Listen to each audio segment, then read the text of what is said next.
Oh,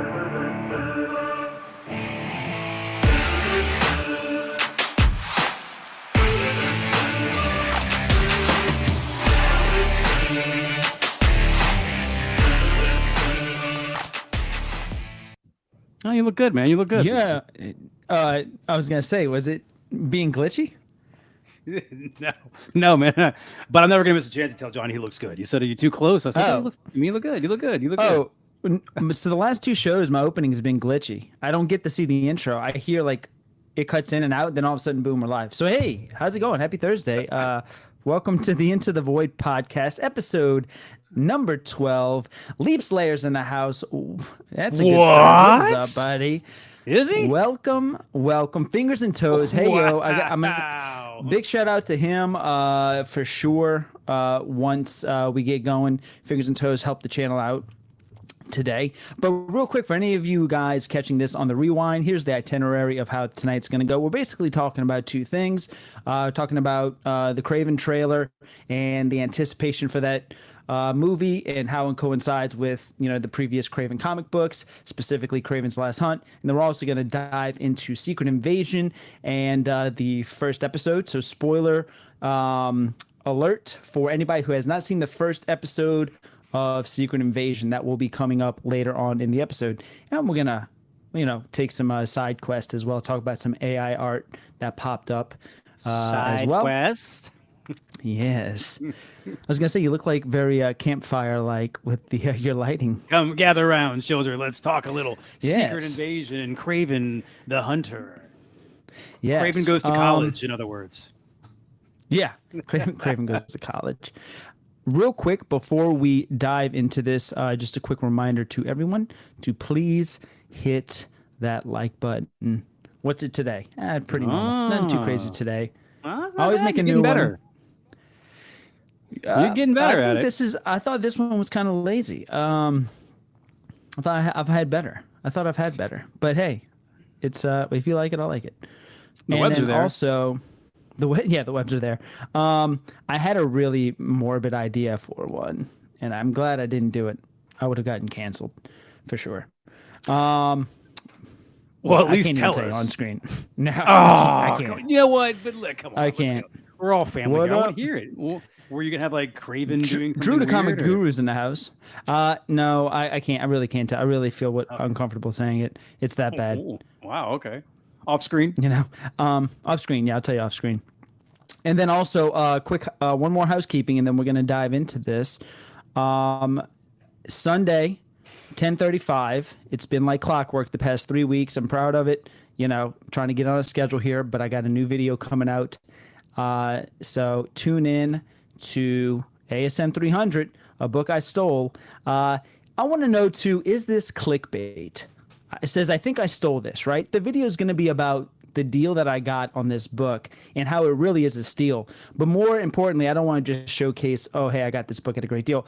I want to share the knowledge that led me to get the great deal, which was, I think that this book was sold to me at the price it was because it's got some printer defects on it. And I think somebody who's not really familiar with what certain printer defects are might allow them to sell the book maybe cheaper than what they should. So they might have thought, let's say this was a VF minus, when from my grading standpoint, knowing the printer defects, I think it's a near mint minus to near mint. So I'm going to share that information with you in this video. So I think it could be educational, informative, and I also unbox it live as well. So it's kind of an unboxing video as well. So it's fun. Sunday, 10:35. Tune in. So you build up attention and then let it release. Huh? I like it. Yeah, you know. I love a good unboxing, man. A good unboxing. Yeah, everybody likes a good unboxing. Rev, how you doing? Good, dude. So real quick, also some house cleaning of mine. Today or yesterday marked the last Captain Marvel from Kelly Thompson. Oh, number 50. It's all done. Unpopular opinion. I like Captain Marvel. I think she's badass. As far as the books, I don't care about the movie. However, I kind of might see the Marvels movie now that I kind of seen like the second trailer. I'm like, I'm not going to see it in the theater, but I mean, I think I'm going to see it, period. Looks pretty cool. I don't know. Whatever. A little bit of fluff, a little bit of popcorn. Couldn't be like Flash, though. Yeah. But otherwise, I'm doing good. I'm doing good. It's hot out there Nice. in New Orleans, y'all. You know what I'm Dude, talking it about. is 95 fucking degrees. Going in Mhm. somebody's attic. Not fun. Not fun. Uninvited, peeping. Yeah. Yeah. Like Exactly. Yeah, like Craven. So, first we're gonna dive into this first. We have the Craven movie that Sony just dropped the trailer for. If you haven't seen it, go check it out. We're not. I mean, I guess we could play it with the sound off. I don't think that would. You want to do a play-by-play breakdown of it, Rev? What you think? you With can play the sound just kind of off. scroll. Yeah, let's see. How it's only like what 2 minutes. You could actually just play the whole thing with the sound off, because then we can all like just talk about Right. it. Because Sure. like I said, the movies are fun. Like I said, we all just enjoy them for what they are, and it's stupid to nitpick a trailer. That's just, I think it's dumb. I mean, you can do it, whatever, like that, but Well, for me, it's going to be more about just like reminding us what the hell it was showing. You know, Go ahead. just to Hit kind of play. like, yeah, just to kind of remind us. But yeah, the trailer was. There's a lot to dive into it. Okay, so first, what initial thoughts before we even kind of like start playing it, break it down? You saw the trailer. What was your initial thoughts? My initial thoughts are like, again, like this is the bitch side of me going like, oh God, I mean, like they have to just change everything up, you know? I mean, like it's not like how his backstory really is, but I mean, whatever. What actually is an original backstory now? It doesn't even matter. Yeah, Yeah. I think that this is like, I mean, it's one of those things where Aaron Taylor Johnson, excuse me, like it just feels like Marvel like so desirelessly wants him in the universe. They're just gonna like find a way to get him in, just like Chris Evans. I think he does a yeoman's work here. I think this all looks good. You know, it kind of checks all the boxes of like a movie that might be cool. It's got a little bit of that Born Identity feel. Yeah. Just how the whole European runaround thing, do a bunch of cool stuff. But then at some point, you get his backstory like right here, where Superman's dad, which is now Craven's dad, which is also wait no, he's another dad. He's also Zeus. He's also Zeus. You flipped too hard. Both of these are just multiple people in the MCU. Why is that? Are there no other actors? It's just like a carousel of actors. You have to just go through them and like, oh, it's Russell Crowe's turn again. Oh, it's Aaron Taylor Johnson's turn again. All right, here's where he shoots a lion, which of course no one in PETA is going to have a cool time with this, and then somehow we're going to make this part up where he gets a drop of blood in him. This is the part I didn't like. I mean, the blood, yeah. He doesn't. It's a little far fetched. He doesn't have to have super fucking powers, man. He doesn't have to have them. Like his actual backstory of what he does, how he does what he does, is actually pretty cool. Like my man does all natural roots and berries of a different nature.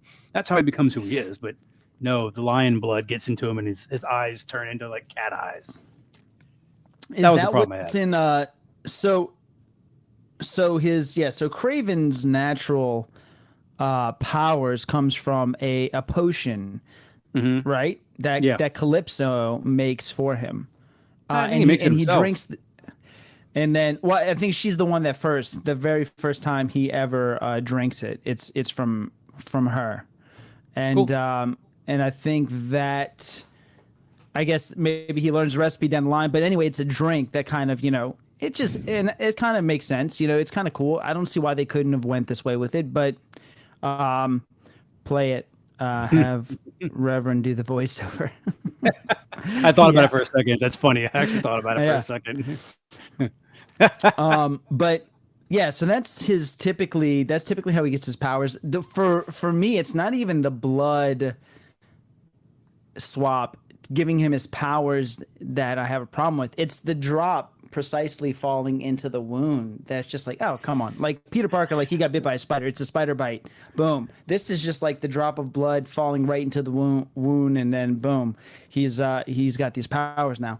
I don't know. There's still a lot to be seen though on this. Sure, my initial first reactions were, it's very violent.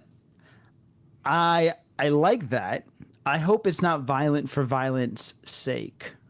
Just because like we have to make this decision for Craven to manhunt instead of animal hunt. So this is going to piss a lot of people off. Well, how can we make those people happy? oh, let's just make it really fucking violent. I'm hoping that's not like, I hope there's a sense to the violence and it serves a purpose, not just for being violent's sake. What's your thoughts on him going from Animal Hunter to Manhunter? Well, okay, so like again, and I definitely want to preface this. Let's get this out the way first here. This thing What you here. The screen. What, How you do we get wanna rid of move that? the, Just two of us. Just I the two got of you. us, I John. got You you. I and I. got you. There I we got go. you. There I we go. got you. Let's I go. got you. Let's go. Right. All right. Let's So roll. listen. First and foremost, I need to say this. I don't have a backlog of Craven books. I don't have the poster on my wall, and I don't wear animal lion skin as a cosplay. Craven is we all. I mean, if you read comics, you know who Craven is. He pops up every now and then when there's a lull in stories, and they need to have some crazy, African safari like Punisher version of Marvel character out there. That's what Craven is. Most of the time in the early Spider-Man, he was just kind of like a dumb guy that was like, "I'm going to get you," that kind of stuff like that. And he'd have, he's got money and ways to do things. When Craven's Last Hunt came out in what, 84, 85? I don't know, something right around there. It's right around. No, it would be. So let's see. It's issues 293 and 294 of ASM. So if issue 300 came out in 88, it would be 6 issues. So it's like 87. Okay, that's amazing. God bless you. Spider-Man. Yes. Okay, yeah. Okay. So I mean, like that changed who he was. That was a little bit of a difference. I mean, obviously, that's a whole. Again, everybody aped the idea when The Dark Knight came out from Frank Miller. Everybody took a serious turn on comics. Everybody's like, "Well, what can we do?" All of a sudden, Spider-Man, who's like making jokes and having fun. I mean, like he had Gwen Stacy die, but all of a sudden, it's got to be serious. And this Craven's Last Hunt came out, and like it was it drawn by Mike Heck or something like that? It was drawn so well. Mike Zeck, Mike Zeck, it was drawn so well and done so well that like it made you think that Craven was like somebody, a formidable force, and not just some clown from the Sinister Six originally. He was always a clown. I mean, like he literally is like, the guy from early Marvel. He's like the circus guy. He's got lions that attack you. I mean, come on. But that changed him. But that being said, that was the one Craven book that everybody read. And then when Craven appears any other time, you kind of just go like, all right, well, there's a storyline that needs to be filled here. Let's throw Craven in. So I think that everybody out there also felt that when they said Craven's got a movie, you're like, why does Craven have a movie? Like, why is there a Craven movie? But then you thought, okay, well, look, if they have a Craven movie, the absolute only thing it could be about, please God, is Craven's Last Hunt. So then you see his trailer, and it's like, Craven 90210. It's like, he's like hucking it up with like, yucking up with people, making jokes. And is there some love interest in this? Are we supposed to like Craven for a while and like be like Craven is then drawn to like Spider-Man? He's an anti-hero. I mean, that's what Sony's shtick is. So right now with their Venom and Venom, anti-hero. So they're trying to go that route, and to Sony's, to give them the benefit of the doubt. A lot of people always say the greatest villain is one that you can empathize with, right? And understand their motives is some of the greatest villains, because it's like, fuck, it's like, I get why you're doing it. I just don't agree with the method of the way that you're doing it. So that's, I think, the route that they're taking with all these movies, or that's the goal. They just need to do a better job of writing them. And they also need to stop and here's the thing. One of the things I thought when I saw this trailer, I don't know what to believe, because Sony has a history of lying to you in trailers. Ooh. Sony played, what fucking trailer was it? Morbius, right? You've got stuff in Morbius that has nothing to do with its connection to Spider-Man. Some stuff didn't even happen in the movie. And I think at one point Sony even admitted, really? Okay.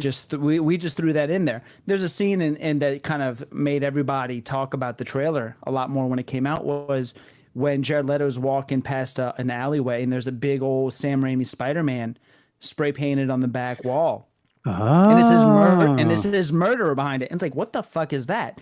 So in Craven's, so the trailer, overall, I like the trailer, and the scene that really hyped me up the most in the trailer was let me see if I can scrub through this thing and get to it. But the spider scene. And I think it's coming up right about here. You know what I'm I got talking a about, no, but I got a spider. I got a spider scene. What, you talking in Morbius or? No. In Craven's last, well, not in Craven's last hunt. In No. Craven's first hunt. Craven there's a goes to scene college. Where, yeah, there's a scene. Craven's first class. There's a scene where he gets. He's in some sort of like crazy wooded area, and all these spiders just like descend upon him, and it looks really cool. And Yeah, I've seen the picture. I remember now. Yeah. And here's the thing: in this trailer, he's going through this whole trailer fucking people up. He's biting people's noses off, just slaughtering people in this Red Band trailer. But he is terrified when he sees this rain of spiders come down upon him. And I was like, that's great. I was like, I really like that a lot. But I don't know if I can believe it, I don't know if Sony's being for real. Did they implement that into the trailer just because they're like, oh, we got to give him something spider-like, so let's drop some spiders on him. That was one of my problems. Yeah, let's see something here. But so this is kind of what I want to see right here. You said he's scared of spiders, but this is what I need right here. Is that showing right now? Yes. So yeah. So what's cool is that panel there. That's how we handled his fear of spiders. So real quick, because there's some things happening that we should definitely address. Jim Leapslayer's got a good question. So again, we can talk about this trailer and where it's going, but the important thing to also notice is we can all hope and pray, because Craven's Last Hunt, if you haven't read it, it's so good. It's only 6 books. It doesn't take long. Yeah. But in order to beat the spider, he has to become the spider. So there's literally an image of him just sitting in spiders and eating them all up. And it's great. So is he scared of spiders? Maybe. I mean, he didn't start off scared of spiders, but here's it's weird. I don't think he's not scared of him. And here's his thing with the whole animal stuff, whether it's spiders or any animals. He really does respect animals. Like he has a respect for them. And the reason why he's so obsessed with Spider-Man is because he's a worthy adversary. He thinks he's at the top of the animalistic, So that's why he's so infatuated with Spider-Man. I don't know necessarily if he's scared of him I don't think he's scared of him in the comics, but he respects them. He respects them a lot. So I don't know how are they gonna try to give him like arachnophobia in this, and maybe Spider-Man's the only thing he is afraid of in the live action. I have no idea. But these right here, if you're looking at, what you got? No, you go first. Go ahead. I'm sorry. No, I was just referring to the screen. I was just saying, if anybody is not anybody's not informed on what books to read, because they scatter them for Craven's Last Hunt. Really smart how they did it. Easiest way to remember it goes between Web of Spider-Man, Amazing Spider-Man, and Spectacular Spider-Man. All were hitting the shelves at the same time.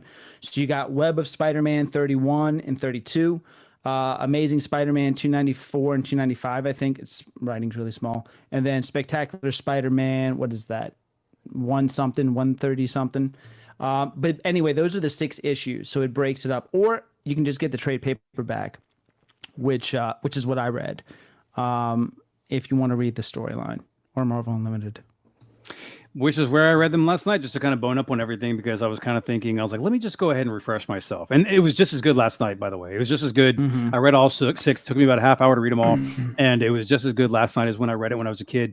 And Craven running around all naked and eating spiders and fighting people was, Look, there's a part where so he kidnaps Peter Parker in the book, and I don't want to give it all away, but Mary Jane and Peter Parker had just gotten married 2 weeks prior to him being kidnapped, and then he got kidnapped for 2 weeks. Yeah. So Mary Jane, at one point she's in trouble, and Spider-Man lands in front of her and just kicks the shit out of the people in front of her, and she's like, "That's not my Peter," and he just takes off. It's so good. You can read it for free on readcomicsonline.com. Or again, the Hoopla app. If you have a library card, you can get that online. You don't have to buy these things if you don't want. You can read them online for free. But let's do this. Leap Slayers has a great question. Yeah. Who is your perfect villain? Damn, man. Okay, so the perfect villain for me, and I think maybe some people would agree, is this guy right here. That's his name. Oh, I think if Kylo there Ren? is such a thing, if there is such a thing, Kylo Ren, yeah. If there is such a thing as a perfect villain, which there very could be. I mean, look, I just picked one. That's the first one that popped in my head, so we're gonna say that's the perfect one for me. He's Darth Vader is. I think there's a reason why he's Darth Vader, and why he's so beloved by many people. And it goes back to that thing I was saying earlier with empathy. And man, people, if you know, in the Revenge of the Sith portion of Anakin and Vader's story of why he becomes Darth Vader, you completely get it. You side with him. He acted out of desperation. He acted out of, he was extremely neglected. His emotions were neglected for so long by, what probably seemed to him like a bunch of religious fanatics. Like, oh, I would go lose my shit too, So he's and then at the end, spoiler alert, redeems himself. He has an incredible story arc that took. He has an incredible story arc that took, almost a decade of filming to play out, and it was just so satisfying. Vader's amazing, and he's powerful as fuck. He is powerful as fuck. So Vader would be. But he's like a good guy though. He's like a good guy though. Do you like it because he changes from a bad guy to a good guy? He turns into a good guy. I don't. No. I don't like him because he kind of sees the light at the end of his story. I like him just for his entire journey, everything that he went through. Being a young Jedi taken away from his parents, and all the trials and turmoils that he went through to becoming Vader, and then at the very end sacrifices everything. Turns his life around to save his son, for the love of his son. I think it's a great story. It's just a great story. It's something that a lot of people can relate to, fathers especially. Dude, fuck. That's a good one. I got it. I'm like, dude, what the fuck, man? I'm overthinking this. I'm like nerding out on this one. I can't think of the perfect villain. The guy that like gives me, or lady that gives me like the most like despair. Like God, my mind just goes to Mr. Sinister. Just because he's such a dick. Yeah. But I don't know if I don't know like if he's ultimate villain. I mean, I'm trying to think. Is there anybody in DC that just like makes you feel, oh, you know what? Okay, cool. Got it. So no, an Image.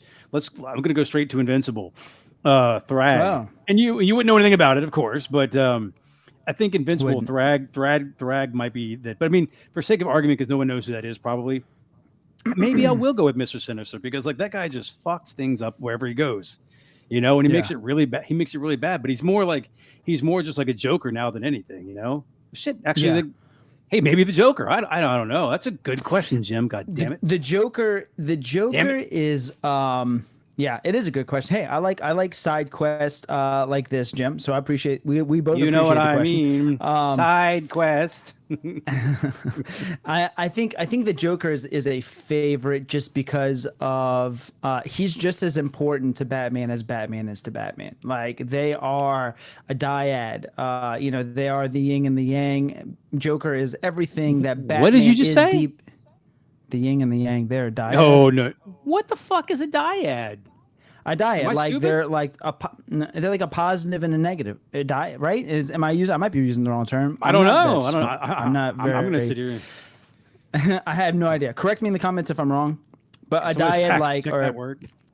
Yeah, or is it a diode? Maybe. Who knows? But basically, they're at the opposite ends of the spectrum. They're positive and the negative. So that's how it is with Batman and the Joker. So I think that people really love. I don't see anybody loving the Joker but not liking Batman. Whereas I see a lot of people loving Darth Vader but not liking Obi-Wan Kenobi. So yeah, that's. But I mean, Joker's fucking amazing.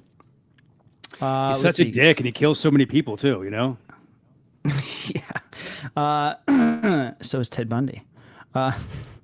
Vader is a darn good villain. Strongly agree. Can understand Vader's wants and needs. Has an arc that develops and grows just as much as the main character. Absolutely.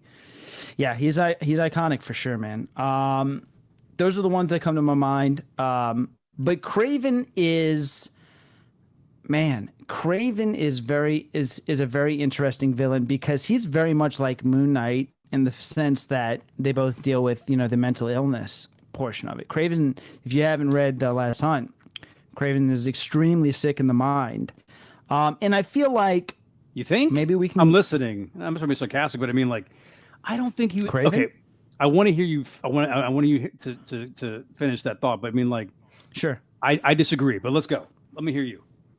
Wait. What are you disagreeing with? I'm not sure. I don't think That he's Craven sick? is. Yeah, I don't think he's sick of the mind. I don't know, but I mean, like in today's climate, maybe he would be considered sick of the mind. But let's hear you first. I don't want to. I don't want to. Yeah. Well, no, he's I think excuse me. I think no, he's 100% manic depressive. He's anybody that would become obsessed with a figure and want to be like that figure so badly that they kidnap that person, bury them alive. Spoiler alert if you haven't seen. I mean, look, Craven's the Last Hunt, it came out over 20 years ago. So You've had your we're gonna go chance. into spoilers. Yeah, you've had your chance. But and then kill themselves at the end once he finally felt like, and not to mention Craven's mother was crazy. So it's literally hereditary. So it is, yeah, he's 100% mentally ill. I even think the writer said it too. He's 100% mentally ill. He mentioned that he was depressed, but only because he was missing the last like what the challenge. I mean, look, in a lot of ways, he's not unlike Kang. Because Kang was like looking for the next challenge, and that's why in the books, at least, in the movie, different. But I mean, in the books, Kang is just looking for the next challenge to, go ahead and be the supreme, the conqueror of all. Later on in the books, they made him like Kang the Conqueror because he was like chasing his one true love, Ravenona or whatever like her name was. Ravonna Renslayer. Thank you. Yes. Damn, dude, like a fucking encyclopedia. God bless you. But Craven, I mean, I feel like he's like, again, like everything aped 1986's Batman: The Dark Knight Returns.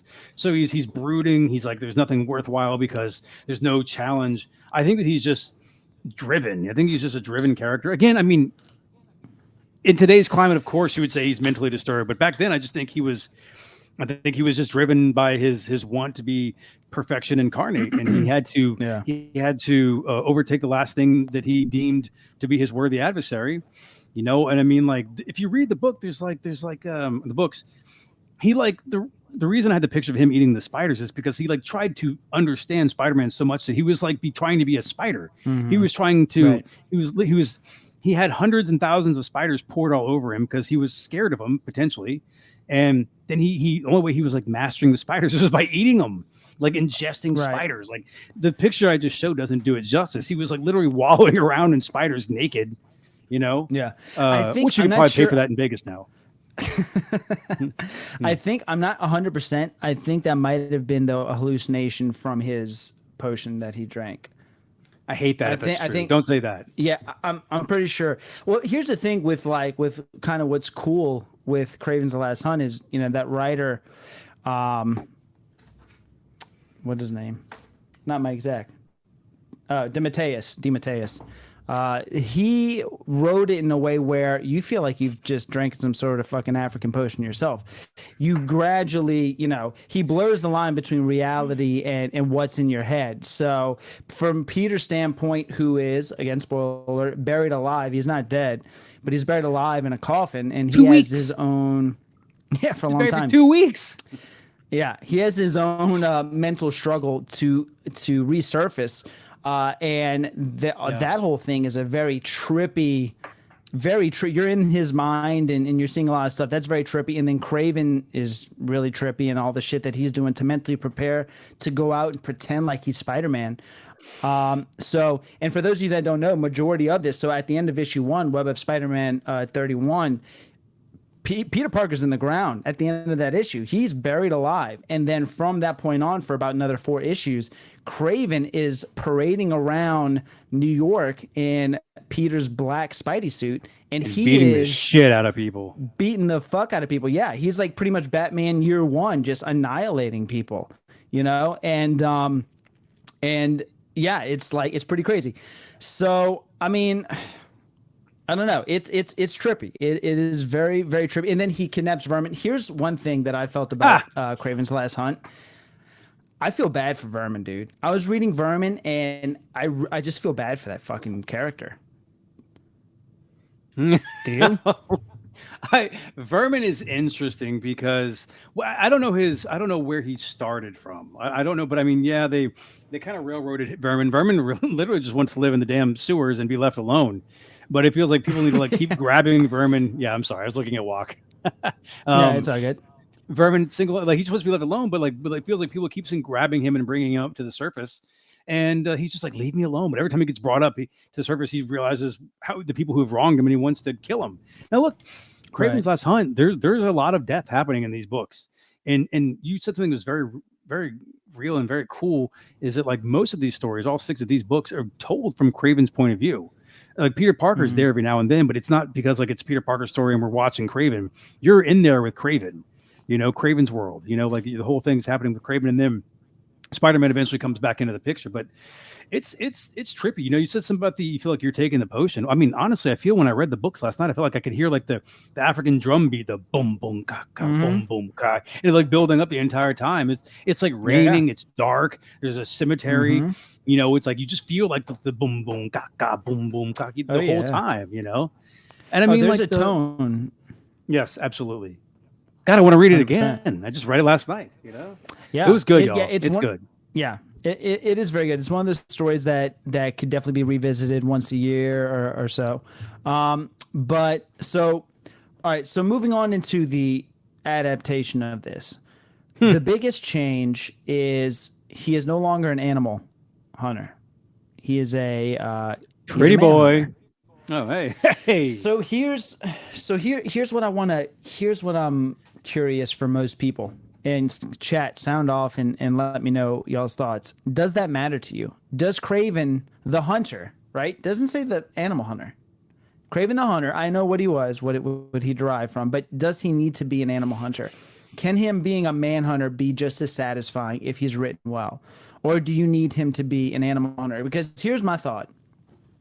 In the comics, or at least the ones that I've read, nothing really pushes him or fuels his character from animals. Like the reason why he comes to New York and why he gets so obsessed with Spider-Man and some of these other supervillains, right, who are all derived from animals, is because he's kind of bored with animals, you know? So he's like, okay, what's the next big thing? What's the bigger, better deal? Which is why Spider-Man was so perfect for him. So it's like the animal thing in the comics wasn't even really that much of a ground breaking like character trait where it's just like, oh, that's the guy who's always out there fucking hunting animals. It's like, no, that's the guy who's dressed like an animal who's always hunting bad guys, you know? So it's like, is it that big of a You got a deal? point. You got a point. I'm sitting there thinking, are there any of the comics where like it's like Spider-Man and he's like fighting the Goblin, and then they like just pan to Craven like shooting birds out of the You're sky? right. Like, let's go to Yeah. Craven. It's like It's great. Oh, you know what? It's it's he's game coming. season right now. Yeah, he'll be here shortly. Um, and so What and so season is I it right don't now? Beer? mind. We got time. Yeah, yeah. So I don't mind him being a manhunter as long as it makes sense in the story, and I think it could even be better. So I don't know. I don't have a problem with it. I don't have a problem. And the people that would say no, he's an animal. He hunts animals. It's like okay, but it's like but not really that much in the storylines. Okay. Um, Let me say this. Okay. what you got? First of all, no animals are going to die in that movie.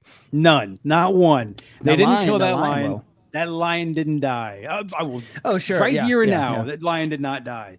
And second of In all, real I life, you're love. saying. No. I'm saying in the movie, I bet you he doesn't die Oh, either. oh, And that's why his okay. dad leaves him. He's like, "You're not my son. If you can't kill that lion." I'm just guessing from the trailer. Second of all, Right. I really like you saying Manhunter. I don't know why that makes me giggle, but you keep saying Manhunter is something for Yeah. me. I don't know what, but That's what he is now.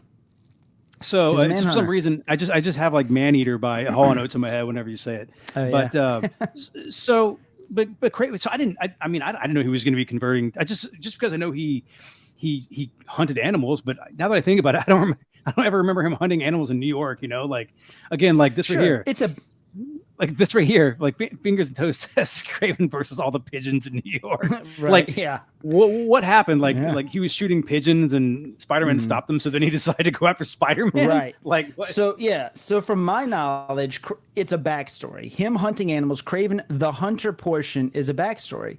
So if you tweak that backstory and you give it more meaning, because honestly, how much more? And please, if anybody's read more into like all of his stuff, please sound off in the chat. But what all has he done in the comics where it's like, no, I need him to hunt animals? So I don't know. I think it's a really good trade-off. And I think the fact that Sony I think they made the right decision by making him fucking violent as fuck. I think it's a good way to get people's attention. And, I think it's just hopefully the writing is good. And hopefully, I think if the writing is good and the CGI is good, I think this movie could do really well. I really do. I hope it does well. The thing for me is, I guess, kind of thinking about it, like, I just want to know what. So John, we really need to do our homework. We're not doing our homework good here because we're not looking at like what Sony has. We need to know all their properties. Is it just all Spider-Man stuff? Because like, who walked into the situation room is like, guys, I have it, a Craven movie. And what if you think if we use Aaron Taylor Johnson as Craven? I mean, like, I know that there was like a year ago that everybody freaked out because there was like Aaron. I have to keep looking at his name because I'm gonna keep saying it wrong. But Aaron Taylor Johnson was in like he was in some sort of like black suit. Everybody's like, that's him in the Spider-Man suit or something like that. There was like some clip of him at some point, Oh yeah, I did a little short on that. And dude, so what's crazy is I wish that was true. Finish and I'll get back to what I'm about to say. Hold on. It has to be true.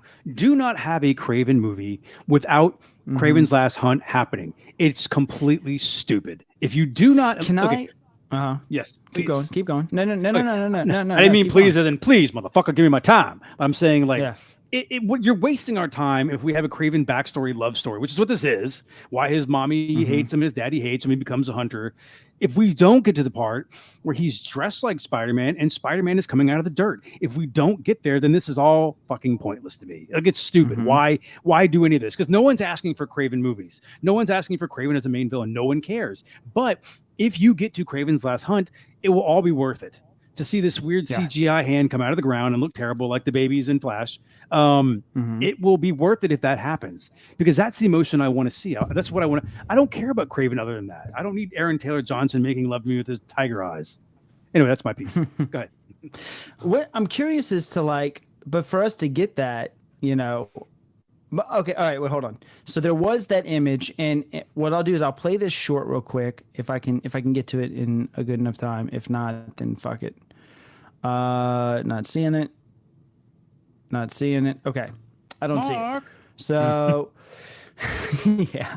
So basically, I did this little short that basically talked about some footage that was shown from behind the scenes of the new Madam Web movie, and there was somebody who was dressed in, it looked like a black Spider-Man suit that looked like Aaron Taylor Johnson. And so the rumors or leaks for that movie is that Madam Web and Spider-Woman, Julianne Carpenter, are traveling the multiverse to save a younger Peter Parker from being killed. So my thought was, if they're traveling in the multiverse, then all of the What If comics are fair game. Well, there's a What If comic called What If Craven Had Actually Killed Spider-Man? And it's basically, instead of putting him to sleep how he did in Craven's Last Hunt, if he actually killed him. So I put two and two together and I'm like, okay, here he is, who looks like Aaron Taylor Johnson in the black Spider-Man suit, and they're traveling the multiverse. Craven must have found a way to, or I'm sorry, they must be going to a different universe to save Peter Parker from being killed or something like that. And that's where that theory went. I don't know if that's true or not, but I think it'd be really cool if it was. Yeah, and friggin' convoluted. I don't know. I've got high hopes for. Well, see, the Madam Web thing again. Is that's going to be Sony, correct? That's going to be. I just what are they like? Like again, we really need to do our Silk, homework and right? find out. We need to find out what they have. They got it all. They have the entire Spider-Verse. They have the Spider-Verse. That's what they have. They Yeah. just made a movie about the Spider-Verse. They have the Spider-Verse. They had to ask no permission for that. They got it all.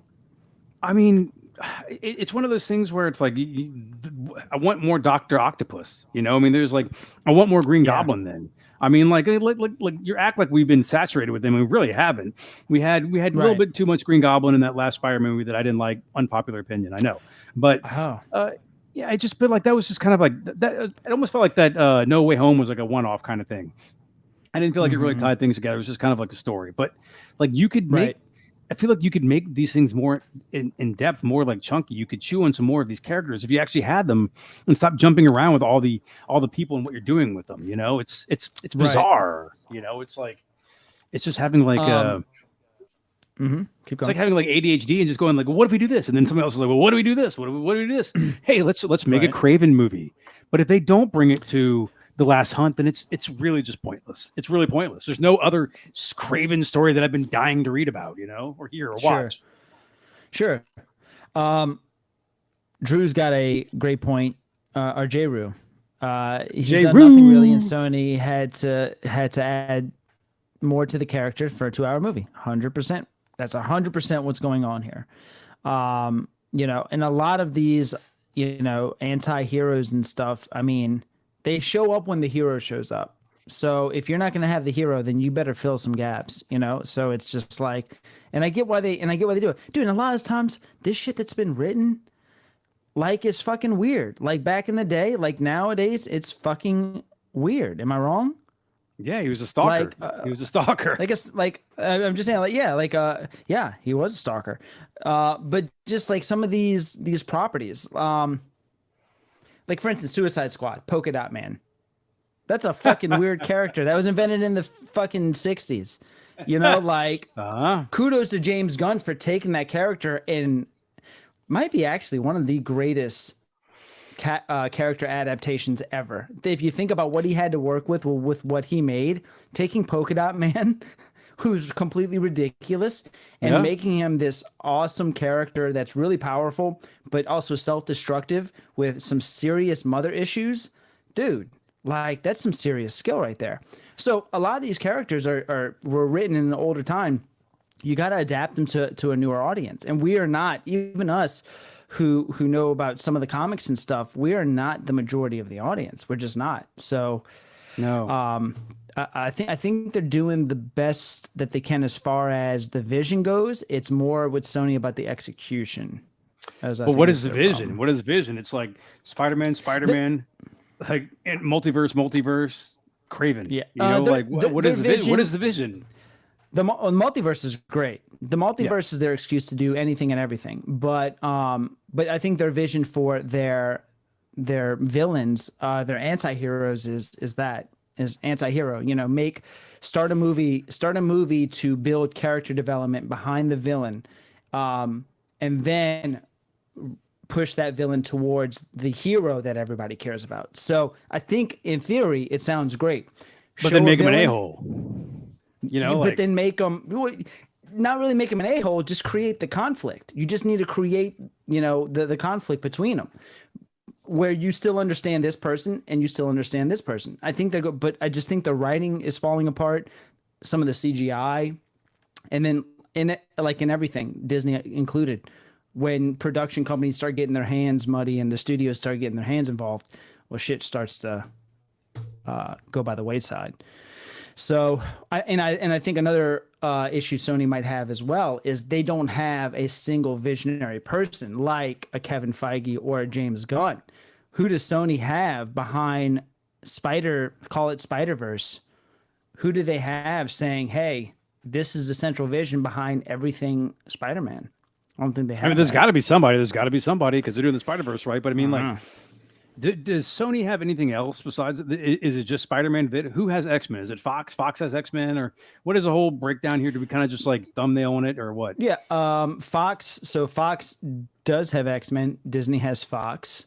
So Disney has X-Men, but there's contracts that were written when X-Men did those movies, First Class and all that stuff, that prohibited anybody else from playing those characters, but them up until I think 2025, which is why that's when Secret Wars is going to happen, and the contracts will be up and they can hire new X-Men. Until then, it's going to have to be old X-Men playing the characters.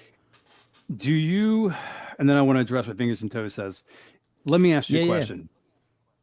The Marvel cannot mess up X-Men. I mean, we've seen Avengers, we've seen everything else coming our way, but like, am I right? I would have to say that Avengers is just a warm-up game for the X-Men universe. It just has to be. Are we just banking in the year 2025, 2026 that CGI special effects can get us where we need to be? Because like X-Men, okay, so we can all read Avengers is great, but I mean, like Marvel is fueled by all their X titles. They just are. And the Spider-Man stuff. But I mean, like, they're not fueled by Avengers. Like if you put an Avengers book and an X-Men book in front of you, you're going to grab the X-Men book every single time. Like it is what it is. So Marvel is fueled by their X titles. The Avengers storylines are always kind of not goofy, but they're like cosmic-y, things like that. But the X-Men stuff is like real meat and potatoes. What's going on here on the world, on Earth, and things like that. So their universe is so expansive. And quite honestly, we don't need to do this retro thing where we go back and like Cyclops was the first student of Charles Xavier, and he fell from a plane with his brother. We don't need to do that anymore. They can actually just jump into the things and give little. I'm excited for the future. I sure as hell, even though I want to update on Phoenix, I don't need another Phoenix story. I really don't care at this point. They've ruined it for me. And if I want a good Phoenix story, I'll just read it, as you should too. But X-Men is something we should. Hey, you've read it in your hand, actually. The Phoenix, the Dark Phoenix. Oh yeah, yeah. But okay, so Fingers and Toes has this question. And it's a good one. Does Kraven ever end up on a team or anything? Is this Sony's way to do a single movie of Kraven, the next team member, and then another in an attempt to do a team up? Kraven is part, and correct me if I'm wrong, Johnny, he's part of the original Sinister Six. Isn't he? Yes. Okay. I'm pretty sure. Yeah. Again, I'm not lying to you. Yes. What's going to happen is if you guys are watching comic books from the Silver, right? Isn't he Silver? We talked about this last night, but he's Kraven. Also, he came about in the Silver Age. Yeah. Okay. Yep. He was always just there when there was they'd have storylines and arcs and things like that. And whenever a storyline would end, it'd be like, up next, Kraven the Hunter. Like he was just there for one or two issues and then he would disappear saying, curse you, Spider-Man. That's all Kraven was. Then he's part of the Sinister Six, but it was just a joke. I mean, like, what was his power? The Wendigo. He's like the Wendigo. Coming up next. Yeah. The Hulk battles the Wendigo. Who the fuck's the Wendigo? And why do I care? Why is the Hulk in Canada? What the fuck is happening here? Hulk 181. Yeah, he is in the Sinister Six. Yes. The next team member in an attempt to do a team up. I mean, they're it feels like that's also what Sony's trying to do. They're trying to put in play a Sinister Six. I don't know. But that would be like their thing, that would be like their, sorry, I cut you off. I apologize. No. That was it. I mean, I think it's an idea, like I said, no vision. I think it's an idea that they're like, yeah, we want to do this, but the eye isn't on the prize. The eye is like just trying to make people, happy, which is good to a certain extent, but you got to be cohesive at the same time. So it's just like, don't put in a Vulture after credit scene in a trailer where Vulture meets Morbius, and then all of a sudden in the movie have it be nothing. I think they completely just nixed that. I didn't even watch Morbius, but I'm pretty sure they didn't even use that clip of the Vulture meeting Morbius, but it was in the trailer. It's like, so what are you doing here? Like, what is their vision? Like, exactly. So they're all. What is your vision? What happened is they did Spider-Verse 2, and they're like, all right, they're all high-fiving each other and doing cocaine off the backs of dime store hookers, and they're thinking to themselves, we know what we're doing, man. We put out this movie, and it's amazing. So up next, you guys, are you ready? Kraven. And then Kraven's going to do a buddy movie with, I don't know, who? Rhino? Kraven Rhino's in a movie. Well, no, Rhino's in this movie. Oh. Yeah. You want to know why they call me the Rhino? Yeah, what is that whole thing? I mean, like, wait, the Rhino has an accent? He's just some dude from New York. Yeah. Like, now he's like, you want to know why they call me the Rhino? Rhino's been he's Russian, isn't he? Is he Rhino's Russian? Is he? Yeah. Yeah. I'm pretty sure. No, I'm pretty sure I don't. Rhino's Russian. I don't want to be wrong. I'm just going to tell you. I'm just going to say it's just some guy. He was a taxi driver named Max. Okay. Yeah. Someone left the Rhino costume in the back, and when he put it on his cabin, he got hit by a cosmic ray. That's how the old Marvel works, you know. He's like, you left your costume in the back of my cab, and all of a sudden the cosmic rays come down. Mhm. Now you're a Rhino. There it The is. fucking Rhino. Yeah, I think from the big picture, to me, Craven the Hunter, the Sony movie looks good, but it's all about the execution. When we get into the movie, why are they going to? What's going to be the catalyst for why these people are the way they are? What are you laughing at so hard? Wasn't Paul Giamatti going to do Rhino? He did. No, he didn't. Stop it, dude. What? You're lying. Y'all are messing with me. Paul Giamatti. What? Paul Giamatti was the Rhino. No way. Who cast that? Am I? Hold on. Let me double check to make sure I know who Paul Giamatti is. But I'm pretty Oh sure. my god, dude. I'm want pretty this to sure be Paul true. Giamatti. Have you ever seen Why Amazing would- Spider-Man 2? Why would Paul Giamatti be it? Hold on. I just remember as the guy from the Howard Stern movie. You are the Antichrist. Yeah. And apparently his career's taken a weird turn that he's just doing like insurance commercials looking Dude. like George Washington. Rev. Paul Giamatti was the Rhino. It was he? What movie? Yeah, Oh, in God. Amazing Spider-Man 2, he showed up in the first scene and the last scene of the Amazing Spider-Man 2 with Andrew Garfield. He was the Rhino. He wore a giant mechanical suit. Yeah, you never saw that? Was that the one You with never saw hold on, let me gain my composure. Was that the one with Jamie Foxx in it? Yes. Oh, I never saw it on. Are we going to see Look, them as the I'm Rhino? gonna show you right now. Please. Right now, beginning of the movie. Here he comes. This is so stupid. That's him. Is this where Malcolm in the Watch, middle? here you go. No. Watch. You are the motherfucking Antichrist. when the head opens up. Can Wait. you imagine? Wait, this is so stupid. Why is he wearing an erector set? Goddamn you, Howard. Dude, Can we Howard Stern private. Hold on. Side quest. Howard Stern private parts. If you've never seen that movie, there he is. Hold on. You have to stop. Dude, this is like some look at fan him. art. Dude, this is the movie. This was a real movie that people could go watch in the theater? I watched in the theater. Yeah, this is the movie. Oh my god. What? Crazy, right? I can't believe this. I'm so sorry I've lost the composure. That is so stupid, dude. That's so I can't. dumb. I can't believe you didn't know it. Like you didn't realize that. Still don't think I'm ever gonna watch the movie, but I'm like sweat. Well, yeah. I tell you what, the scene. See, maybe that's why you didn't enjoy Spider-Man: No Way Home. Well, that's one of the reasons why you didn't enjoy Spider-Man: No Way Home, because there's the Gwen Stacy death scene is in that movie, and that's like kind of like a cool part of Spider-Man: No Way Home is he has like a small redemption arc in that. Oh, I Andrew know. I saw Garfield's that. Spider-Man. I saw that, but let me please, internet world, that whoever is watching this in the next couple of days, please, if there is a Paul Giamatti Rhino comic cover out there, please, I don't care what it takes, get it to me. If there's a movie adaptation of Paul Giamatti as the fucking Rhino. Hey, Paul, we want you for the movie. What's the role? Rhino. Hey, cool, awesome. Can I see my costume? Yeah. Tell him no. Good God. That's Tell why he's him doing no. commercials now.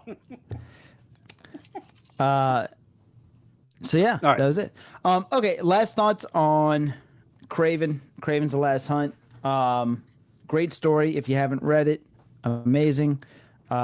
We will see. We have very low expectations. At least me personally, I have very low expectations with Sony behind this. I don't mind him going from Animal to Manhunter. Yeah, I don't know. We'll see. I'm here for the entertainment. I'm here for the entertainment. I mean, like I said, it's going to be a movie about Craven the Hunter, Craven the Manhunter, Mm-hmm. Johnny, and I'm here for what it's going to bring. Hopefully, as long as it gets us to the last hunt, I'm fine. I'm cool. I don't care. I don't care if his eyes turn into cat's eyes and things like that. If you need to, I if you have think. to. What? Go ahead. No. Kevin. I would say that if you don't need to have him have some superpowers. You really don't. Because like it just doesn't need to be that way. It can just be a really good story about this guy who's just driven to become better than Spider-Man, like you can make it really a cool dark arc. You did not need to have superpowers like the one drop of blood that falls into his side from the lion. But he does have superpowers in the comics though. Like he does. Like they from do enhance roots. his. Yeah, from the roots. It's from the drink. It's from the drink. But like, regardless, the end result's the same, either from the blood or from the drink. He does have superpowers in the comics. He needs something. Then he would just be like another John Wick going around just slaughtering people. That's the point. If he's just a regular guy and he can beat Spider-Man, that makes it fucking cool, dude. That makes it cool. But he doesn't need to have superpowers. Batman doesn't have superpowers. Yeah, but Batman's a billionaire, and he's extremely smart. That's not Craven's character. Craven was written with superpowers. Would Batman die in a sub? Oh, too soon. I'll take it raw, by the way. Thank you, Jim. What do you got? What raw? Jim goes, Reverend, do you want? Hey, Jim said, do you want it slabbed or raw? I mean, actually, you know what? Now that you say it like that, yeah, I do want it. Look, if it exists, just prove it exists. But I would take it raw every time, baby. Yeah. What? The after credit scene is going to have Morbius being interviewed by Eddie Brock, dude. The after credit scene is going to be Morbius being interviewed by Eddie Brock. Oh, interviewed. But it has to be Topher Grace, okay?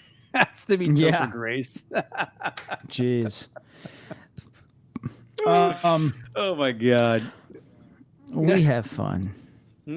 We are having fun. I'm just looking at that picture of Paul Giamatti go like waving from. I mean, people have bad ideas and they get through to actual movies. I have bad ideas and no one's going to let me have a movie, but let's get Paul Giamatti, who doesn't look like a rhino, isn't built like a rhino, make him the rhino. Well, that's why they put him in the suit. God damn it. All right. We're going to put Craven's Last Hunt to rest for this podcast and move on to something a little more scarier. Invasion. Secret Invasion. Oh my God. Secret Invasion.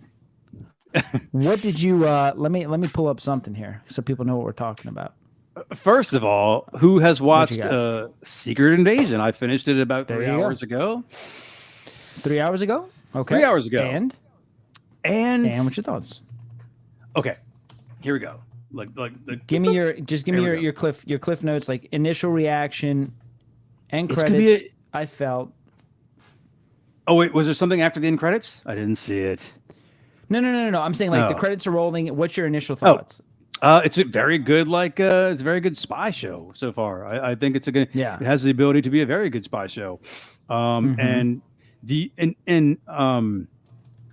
I enjoyed it so far. I really like the character development of Maria Hill. I can't wait to see her in future episodes. Really, just kind of like flesh out.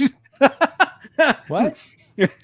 Do we watch the same episode? It's funny because I'm not looking at the screen. I'm just because I'm searching for something with a Secret Invasion on it, and so I'm just hearing what you're saying. First and foremost, to our brother out there on the airwaves and the TVs, J. Rue, thank you for coming in, brother. Always love having you. Thank you so much. Yes, sir. You guys follow J. Rue, the comic guru. My man's got a on great Instagram. show. Oh yeah.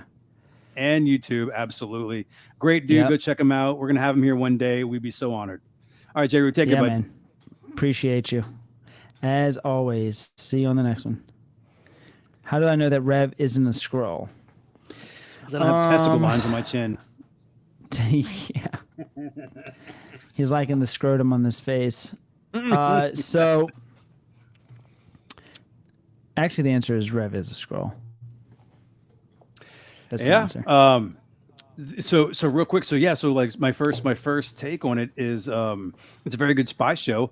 I enjoyed it. I did enjoy it. I enjoyed it. If you watch, listen, you can watch this with no knowledge of any Marvel show or movie and be just fine. They You definitely can. the first 5 minutes brings you up to speed, and if you're intelligent at all, you can catch the rest of it. Um, and I enjoyed it. The only bad thing about this movie, unfortunately, or show, is that you have to watch it sober because you're going to miss something. You're going to miss Yeah. something quickly. It's like the whole show is like the 3 card Monty, where like, okay, is this person, this person, this person, this person, like, so Mm-hmm. you have to, I mean, I dare you to try and watch the show stoned or drunk because it's going to be really hard. You're really going to watch Yeah. it the next day going like, what did I watch? But other than that, I mean, look, I enjoyed it. The tone was great. The quality was good. Yep. The characters were Yeah. good. I, Yep. I got no problem, dude. And I'm not in love with the scroll, but I will tell you, as good as this is, give me a second here. As good as this is, hold it here. It absolutely, hold on a second here, better end like this, because if it's Secret Invasion, it has to have, no, not that. It has to have this, and this better happen. Uh, That better happen. I don't know. Well, I don't know what you that think. will that cannot that will never happen. That can Because never happen. I will tell you something. Having read Secret Invasion, which Yeah. the show is called Secret Invasion, and it has the Mm-hmm. scrolls, and the scrolls are in the Mm-hmm. book, the conclusion is this scene happening. It has to happen. But you don't think that it will? No. You have one Oh, so character it's who's not Secret dead. Invasion. So it's not So it's Secret not Secret Invasion. Invasion. No. It is. Oh. So look, here's the thing. Oh. It is, but What's the title of the look. show? What's the title of the show? It's Secret Invasion. No, But no, no. Our show tonight. What is the title? our show. Adaptation. How far is too far? Right? Yeah. So here's all right. So here's the thing, and that's a serious question. Obviously, they kind of took Craven on a 180, right? But with Secret Invasion, what's the greatest thing about the Secret Invasion storyline in the That moment right comics? there. What's the, That moment right there. Absolutely. is that for you? Okay. Listen. Well, you love Spider Woman. That's why. It doesn't matter. No, no, no. The thing is, she was great. But no, the greatest takeaway from Secret Invasion is that Tony Stark, after everything was over, he still believed he was a Skrull. He still thought he what? was a Skrull. So Tony Stark, after the Secret Invasion, still thought that he was a Skrull. He was not convinced that he was actually the human Tony Stark. He still thought he was a Skrull. The Secret Invasion book is really good. It's again, same thing. You can read it after a few beers and you can get through it, but you got to kind of pay attention.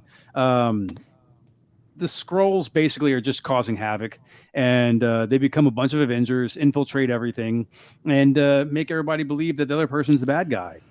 Mostly Tony Stark. They take over him, and they make him think that he's actually a Skrull when he's not. And that's awesome. Right. You know. That's Anyway, true. No, but in well, no, I was gonna say the reason why this wouldn't happen is because one character's dead. They're not gonna bring him back for a Sure. TV show, and then Jessica's she hasn't even been born yet in the universe, but I do agree with you that this was one of the best parts about the entire Secret Invasion storyline. What I was kind of like alluding to earlier when I asked what was the greatest thing about Secret Invasion was it's literally everybody against everybody. So it's size. Secret Invasion size. This is a huge comic. I mean, this is literally two Spider-Mans going at it. Which one's the real one? Two, not two Captain Americas, but like a lot of double heroes going in. Which one? And then the crazy thing is, some of the real Skrulls get so into their persona that they don't even realize that they're real. That's how far along their technology is as a species. Yeah. So, but what Jessica Drew did was she basically Tony's on Khazar and he's trying to fix. They implanted a virus into him, and he's trying to like fix his Iron Man suit, and he's like got a fucking 105-degree fever, and he's trying to like save his own life and join the fight. And here comes Spider-Woman, and she's like, "You've done us a great service. You know, he will be very proud," talking about the Skrull God and all this stuff. Yes. And so she gets in his mind, and she's like, you know, "You're a Skrull. You've been a sleeping agent for all this time." Yep. And he's like, he's in, and it completely fucks with his head. Yep. And then all of a sudden, Natasha Romanoff comes in and helps save the day. And Tony's in sweats, not knowing who to believe, not knowing what he is. And Natasha's like, "Look, what do you want to do right now in this moment?" And Tony's like, "I want to whip their ass," talking about the Skrulls. And she's like, Yeah. "Okay, great. Let's start there. Let's do that." And then and then that's how they Hey, kind of get Tony. that's comic book Tony.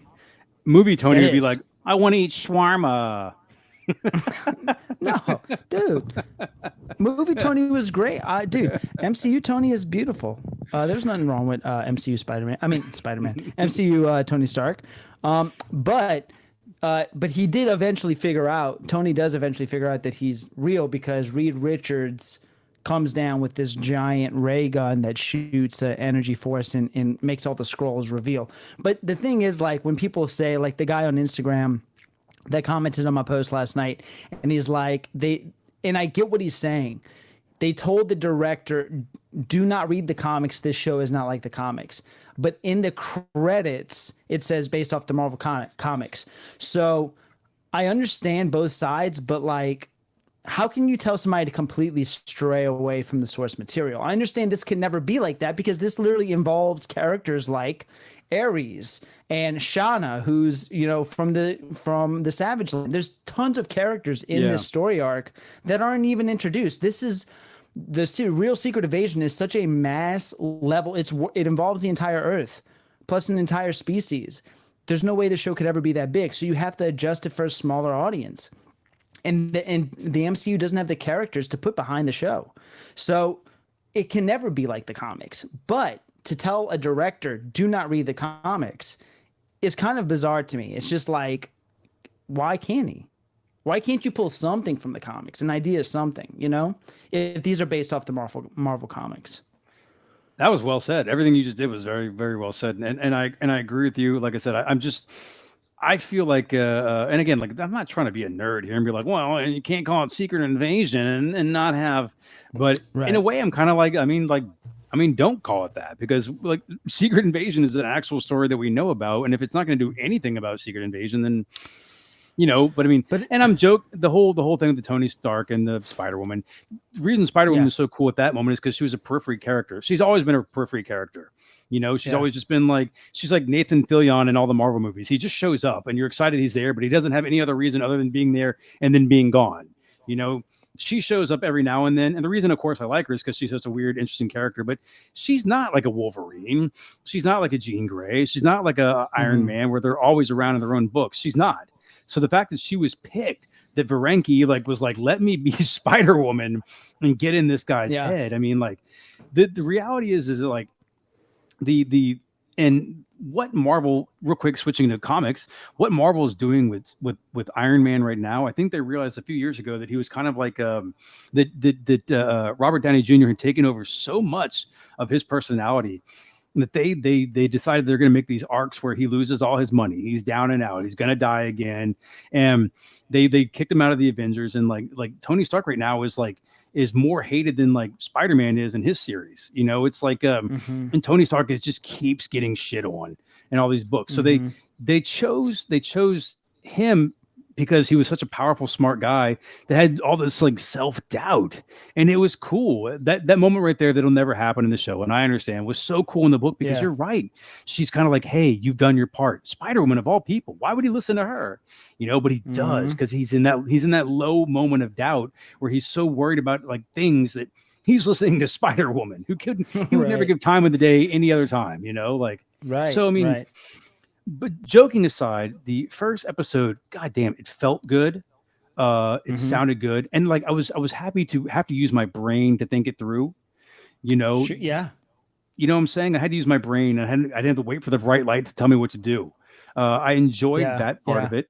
Yeah. And I think my favorite character is Maria Hill, and I'm really excited to see where this goes with her. She's not Yeah. dead. She's Come not on, dead. man. She looked Stop pretty it. dead to me. She Nah, looked well, dead to me. I mean, there's 4 quarts of blood in the human body. I only saw like maybe And two she and a only half. lost 3, and she only lost 3 of them. I'm So just, she's a there. scroll. She's an acting. She's acting blood. Yeah, maybe. Hey, double agent. Maybe she could be. Maybe she could be. Um, I agree. I agree with everything you said. I think the show is I think it's really good. A really solid first episode. You know, Sure. it was refreshing. You know, though it was a little slow moving, and I am older, so I can't hear as well. So sometimes important Eh? dialogue, I can't. Yeah, important dialogue. I can't quite hear it, so I'm just like, "Fuck!" What did they just say? Because that was probably important. Do you not use But captions? I don't. You do? I mean, does it make me You less use cool if I captions. use captions? At least like I No. can read and watch. I use Smart. captions on everything except for sports. Right Everything. there, you go. I don't care. Yeah. So, but I think it was refreshing.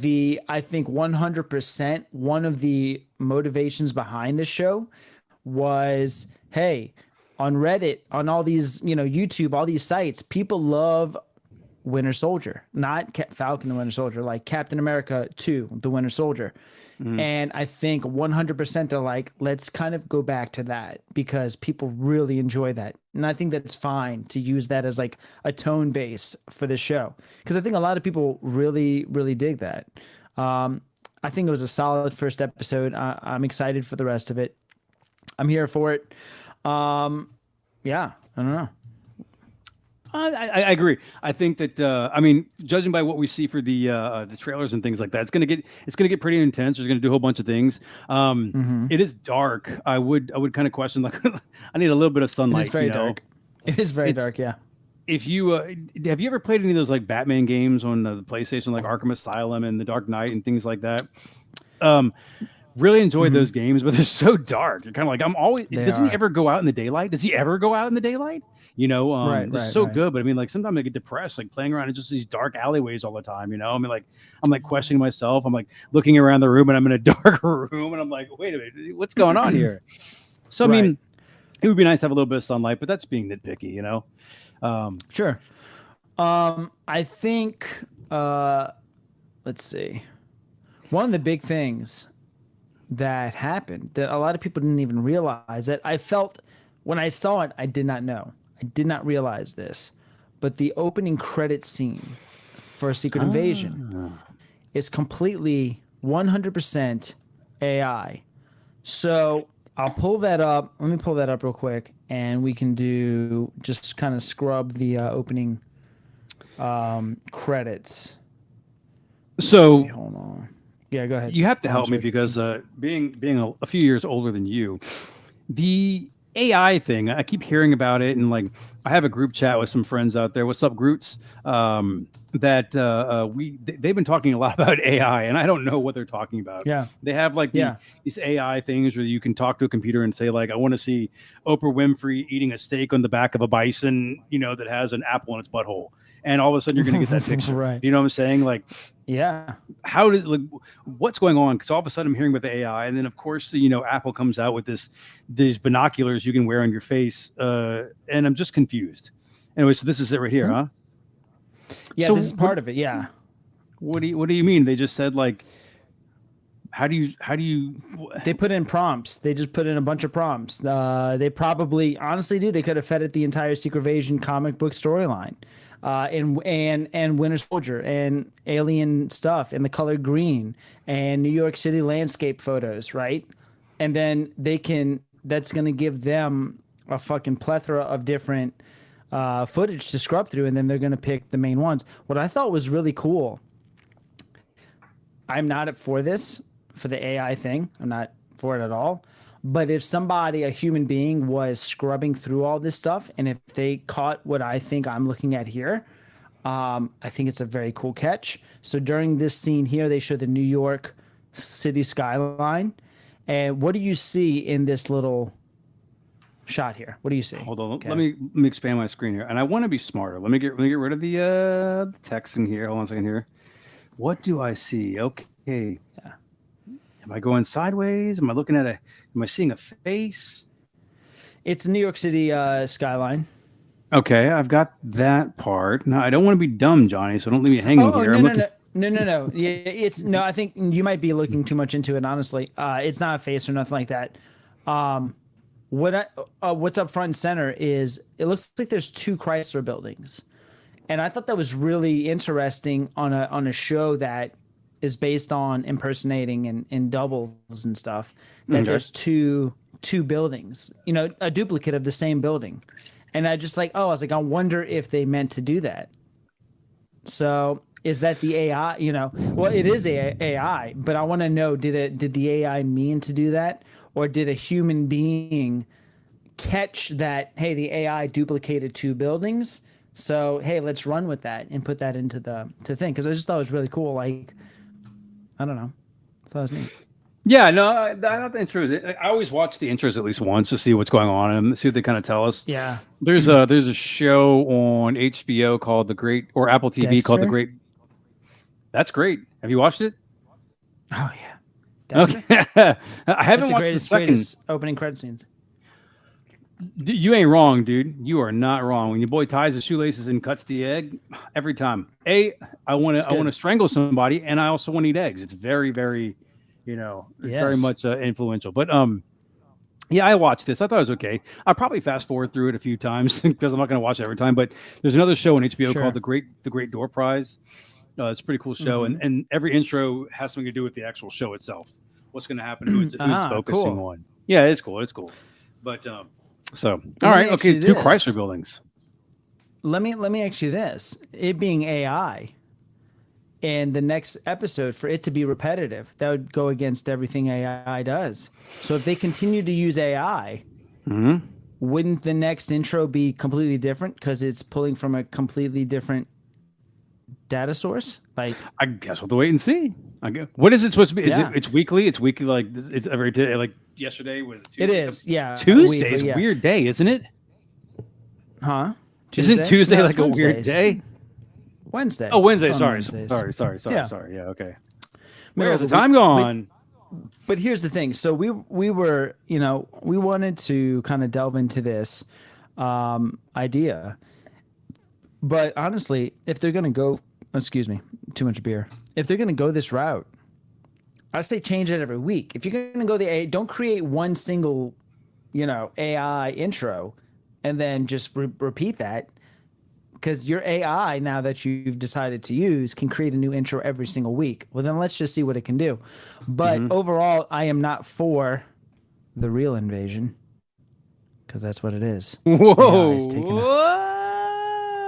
So let's talk about this for a little bit, right? What's the thoughts of this being the first TV show to have an AI intro? I mean, that's kind of, in the grand scheme of things, if you look 150 years down the line, it's kind of a big deal. I'll be dead. Right. But it's I'll be kind way of a dead. big deal. It's kind of a big deal, right? We are slowly, Johnny. If we can move away from comic books and things like that, we are slow. Yeah. Okay, so again, the whole introduction of that weird thing that Apple has, that headgear thing. Listen, I will be the first to admit to you that whenever like new technology and thing comes around, I'm always like, hey, that's cool. I want to check that out. Virtual reality, the headsets for Sony, PlayStation, and things like that, and cool immersive stuff. I'm all about it. I want to see cool things like that. When I saw that headset come on for Apple, where you can like put it on and just wear it, and then have like your life happen around like toggle switches and things like that, bro, I was absolutely like, no. But here's the thing, dude. Like just like we walk around, people like falling into like fountains with their cell phones in front of them, like that's going to happen, Johnny. This is like, Yeah. I'm not trying to do doomsday shit right here, but like, yo, check yourselves, y'all. Like, this is gonna happen. We are literally gonna be on the street one day, and someone's gonna walk by a fucking visor on, like they're Charles Xavier with the Cerebro. They're gonna look like that shit, at some point. That kind of makes me that kind of freaks me out. We talked about it in my family, and right now all my kids are like, yeah, that's dumb. But I mean, see me in 2 years, not me, but what's going on? Right. What the hell? Are you serious? It's my honest thoughts, man, is anybody who is alive right now. I think a lot of people know it, and there's a lot of people that don't realize it. But this is a huge turning point when it comes to, now we're starting the real talk of AI. Like think back, like when you like look at history books and you're looking at, I don't know, what happened a long time ago. That's very important. Think electricity, right?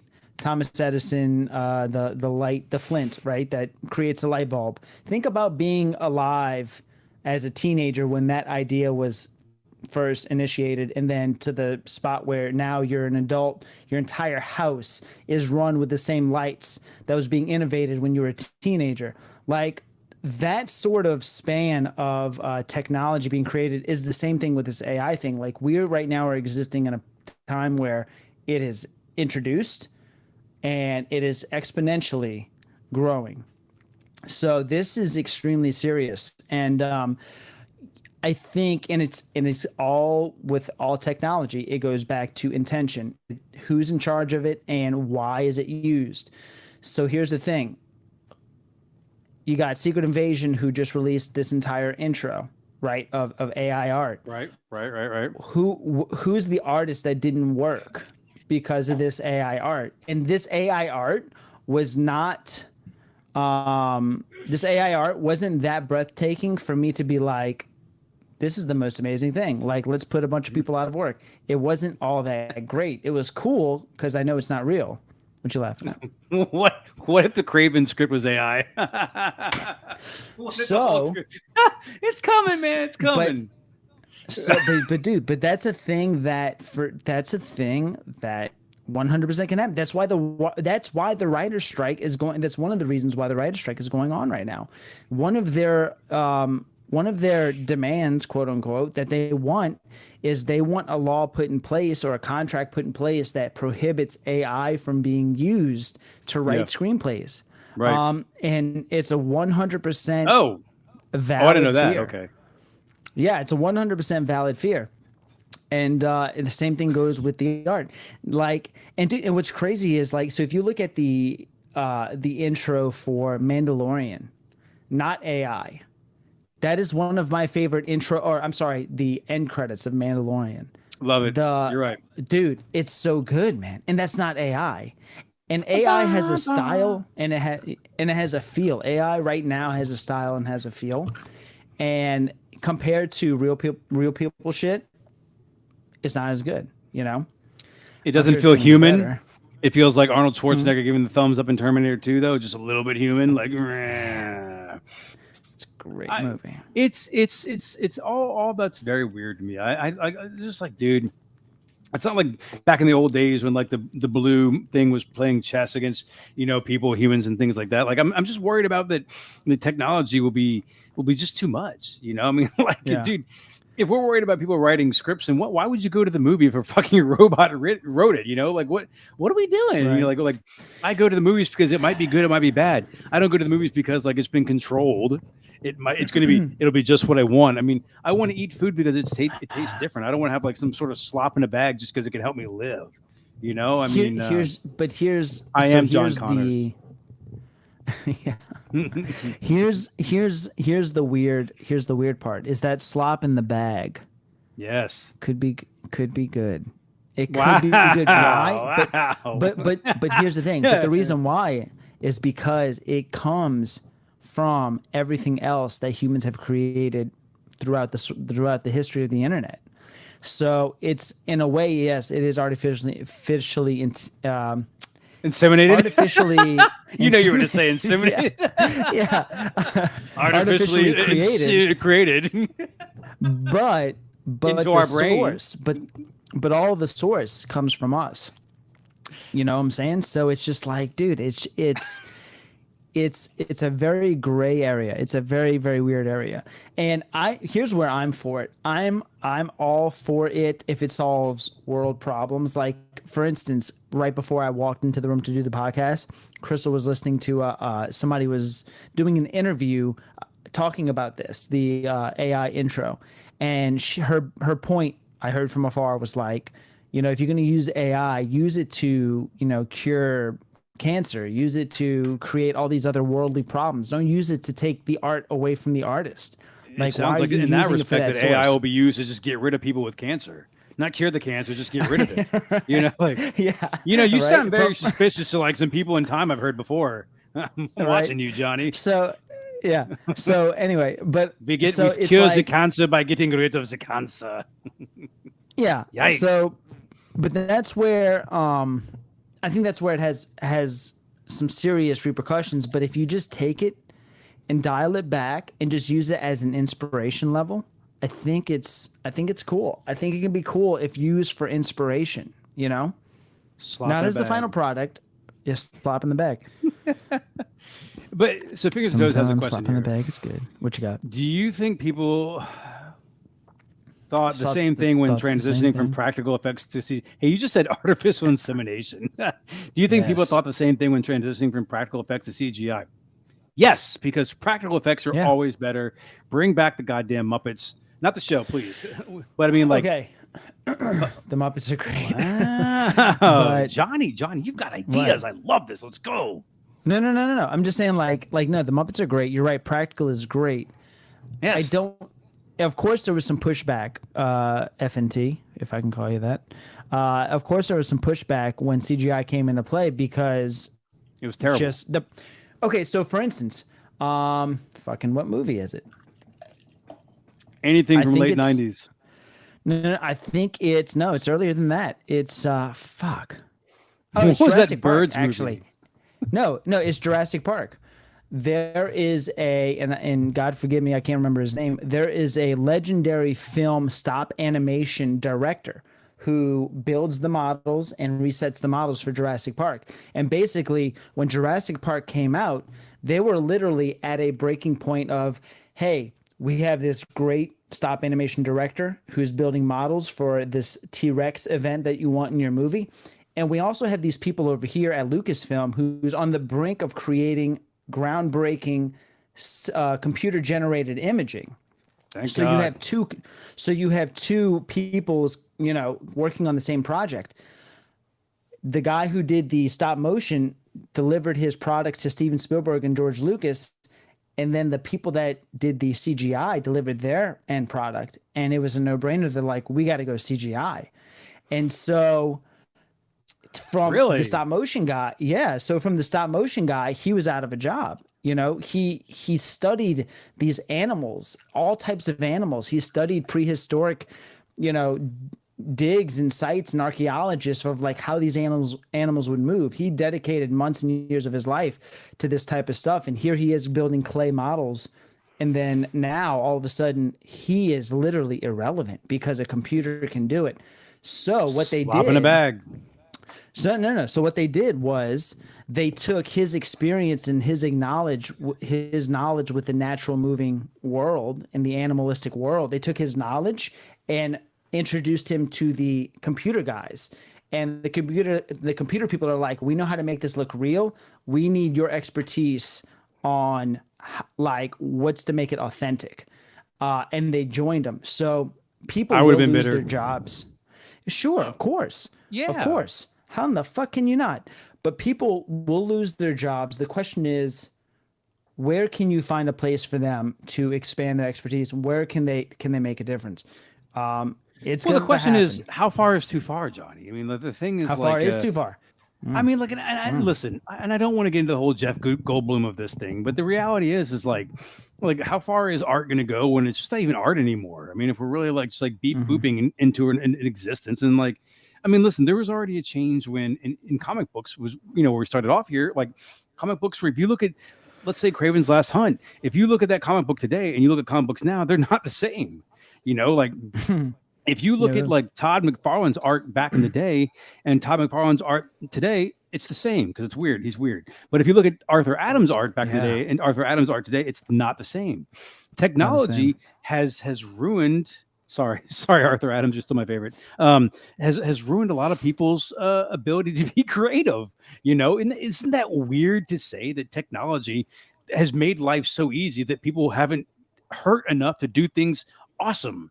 There's no stress, like literally look at me, I'm in a fucking podcast, You know, 2 years ago, I'd be like, well, I'm just watching people on TV. And here we are, like a few months later, like ago, and you and I are hanging out in a podcast together. Number 12. Thank you. And Yeah. Void. So like and subscribe. Number 12. I mean, it's Yeah. made it easy for people to have a voice. It's made it easier for people to do the jobs that used to hurt to do. And now, like, it's art shouldn't be easy. Art should be hard. That's why it's fucking art, dude. You know, like, so do I want puppets? Yes. I want people putting their hands up like little fucking weird animals' anuses and moving their fucking mouths. I want to see little things moving around. I will go and see that every time. I don't want to see little CGI creatures running around because it's an art form, I guess, but like, dude, it's not all supposed to be easy. It's not all supposed to be like anybody can do this stuff. I don't want to go see a movie about shit I can make. I want to go see a movie about shit I can't comprehend. You know, like, that's just me. You know? No, you brought up a lot of good points.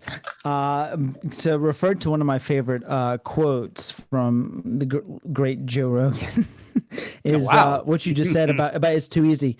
Hard times make hard men. Hard men make easy times. Easy times make weak men. And you could have really fucked that quote up if you said it wrong. Yeah, could be a lot of hard times make men in hard. the same place. Yeah. Easy times make men hard. But it's true. We are and I was talking about, and not to get on a crazy side quest, but like when we were in Florida, I was talking to like my girlfriend and our friends of like, you know, like there's this generation, like a couple of generations below us, like they call it the snowflakes. You know, like the big old. That's our like, generation, like Johnny. Like we're no, the that's snowflakes. not. No, that's not. No, we're not the snowflakes. No, we're not the snowflakes. It's like right below us. We're not the snowflakes. Okay, but it's not me. It's that whole generation of like everybody should get a trophy, blah blah blah blah blah. Like, you know what I'm saying? Like it's that whole thing. But now what I was saying, I was like, there's going to be a generation of kids right below that's going to be overcorrected because the parents that witnessed the generation getting babyfied is going to be like, well, fuck no, I'm not going to do that to my kids. So what they're going to do is they're going to really be strict on their kids. They're going to overcorrect their kids. So we're actually going to have a bunch of hard asses that's going to come out the woodworks in about 15 years. Watch. Well, I'll say a little bit longer, not just being contrarian, but the people who see that are going to be the ones who are being the pussies right now. Yeah, they're not going to make their kids. Their kids are going to be softer, and then those kids are going to look at their parents and go like, "My parents are super soft. I'm not going to be soft on my kids." So it'll be a little bit longer. But yes, I do understand the overcorrection thing. Yeah. I will also tell you, unpopular opinion, the tattoo culture. Like right now, we're living in a tattoo culture, which is great. Art is beautiful. Things are great, but I think parents like at my generation, their kids are going to go, well, I'm rebelling against my parents. They're heavily tattooed. I'm not going to get tattooed. Well, I'll show you, mom and dad. Sure, interesting. Sure. You know, we're going to go back to the sharps and the squares. It'll be cool. Yeah. Still kick a kid's also ass. another thing that you said was fuck. There's my train of thought here. What else did you say? Fuck. What else did you say? Slot bag? No. You were talking about AI being easy, and then AI. Oh yeah, AI is the easy path. I mean, I was talking about like a bunch of the the practical stuff. The practical stuff. You would rather impractical effects over CGI, right? You said that. Give me the hard shit, man. Give me I want to go like, how did you do that? Sure, but what I'm saying is, there's a balance there. And I think that you just have to find and ride that balance. Like, for instance, there were parts of Jurassic Park that Jurassic Park still holds up. Am I wrong? No, I think you're right. Jurassic Park. You're right. I think it holds up. It's because it was in that transition of like, we know practical, we know CGI, and they use both of it. So when it comes to, for instance, horror movie, right? And it all depends on the kind of movie you're going to make. If you're making a sci-fi movie, you're going to be probably 75, 80% CGI. If you're making a horror movie, that should be inverted. You should be 85, 95% CGI in a horror movie. Why? Because the practical, the tangents, what I can see on the screen that my brain computes, I know is actually there, whether it is real or not, I know that's in front of the camera. That to me is more scary. So I think it's all about the type of film you're making. I think it's about the balance of CGI versus practical. You know, yeah. You can't phase out practical. You cannot phase out practical. I at all. mean, I don't disagree, but it sounds like actually, let me see if I stop this share, is this one here? If I stop this share, okay, good. I don't disagree with you, but it seems like that we're literally hurtling to the edge of like I made the joke before a couple of episodes ago about like being like Wally, like the movie Wally, like where everybody's just sitting around in chairs. Like we're getting there, man. We're gonna be there. The convenience factor for everything. Listen, in the work that I do today, I did some installations on some pool equipment, pool guy, and I was working with my guy, and there's been some creations that make what I normally do, that's my art form of plumbing stuff, so easy. I was like talking to him. I was like, well, we need to like do this angle right here and do this, and he's like, well, or we can just use like this piece, and I'm like, or we can just use that Yeah. piece, and okay. And then all of a sudden, like people will have us on camera working. We're kind of like, well, now like 30 minutes of my time has been cut out. Let me just do this. Yeah. And I guess it's the whole idea of working smarter, not harder. But at the same time, Sure. art. Listen. Hold on. Let me show you something here. I mean, get crazy here. Like this right here. Let's just go right here. Let's be a nerd about this. This is the new Guardians of the Galaxy with Groot. Groot's a bad guy, by the way. And this is art. Somebody fucking drew this. Somebody drew this picture of Tony Stark and wonderful Spider-Woman right there. Somebody drew that. That's not AI, but someday it's gonna be AI. And that's a fucking problem. That is a problem. I mean, and I don't want that to be the But thing. let me pose this question to you. What if you can't tell the difference? I want you to prove you're not a scroll right now. What? But really, That's the like problem. let's say, Johnny, that's a let's say problem if I you would've can't prove it. but, a problem. but what I'm saying is, what's the difference? If art, so the whole art, right? Art is subjective, right? Art is subjective. It's all about what you perceive. So if you can't even tell the difference about what you're perceiving about who created it, it's all about your consumption of it. So what's the matter if AI? I'm just playing devil's advocate. I would always much rather human beings create art, for the record. But I'm just thinking, like, what's It the takes difference a if you curve. really? It takes a sharp knife and makes it curve. That's what it is. Mm-hmm. It's just gonna be more and more like, so what's acceptable? Okay, so here we go. I'm 43, about to be 44. Okay. No, you're not. Yes, I am. And Stop July that. 5th. Stop. I'm not lying. Stop Not that. lying to you.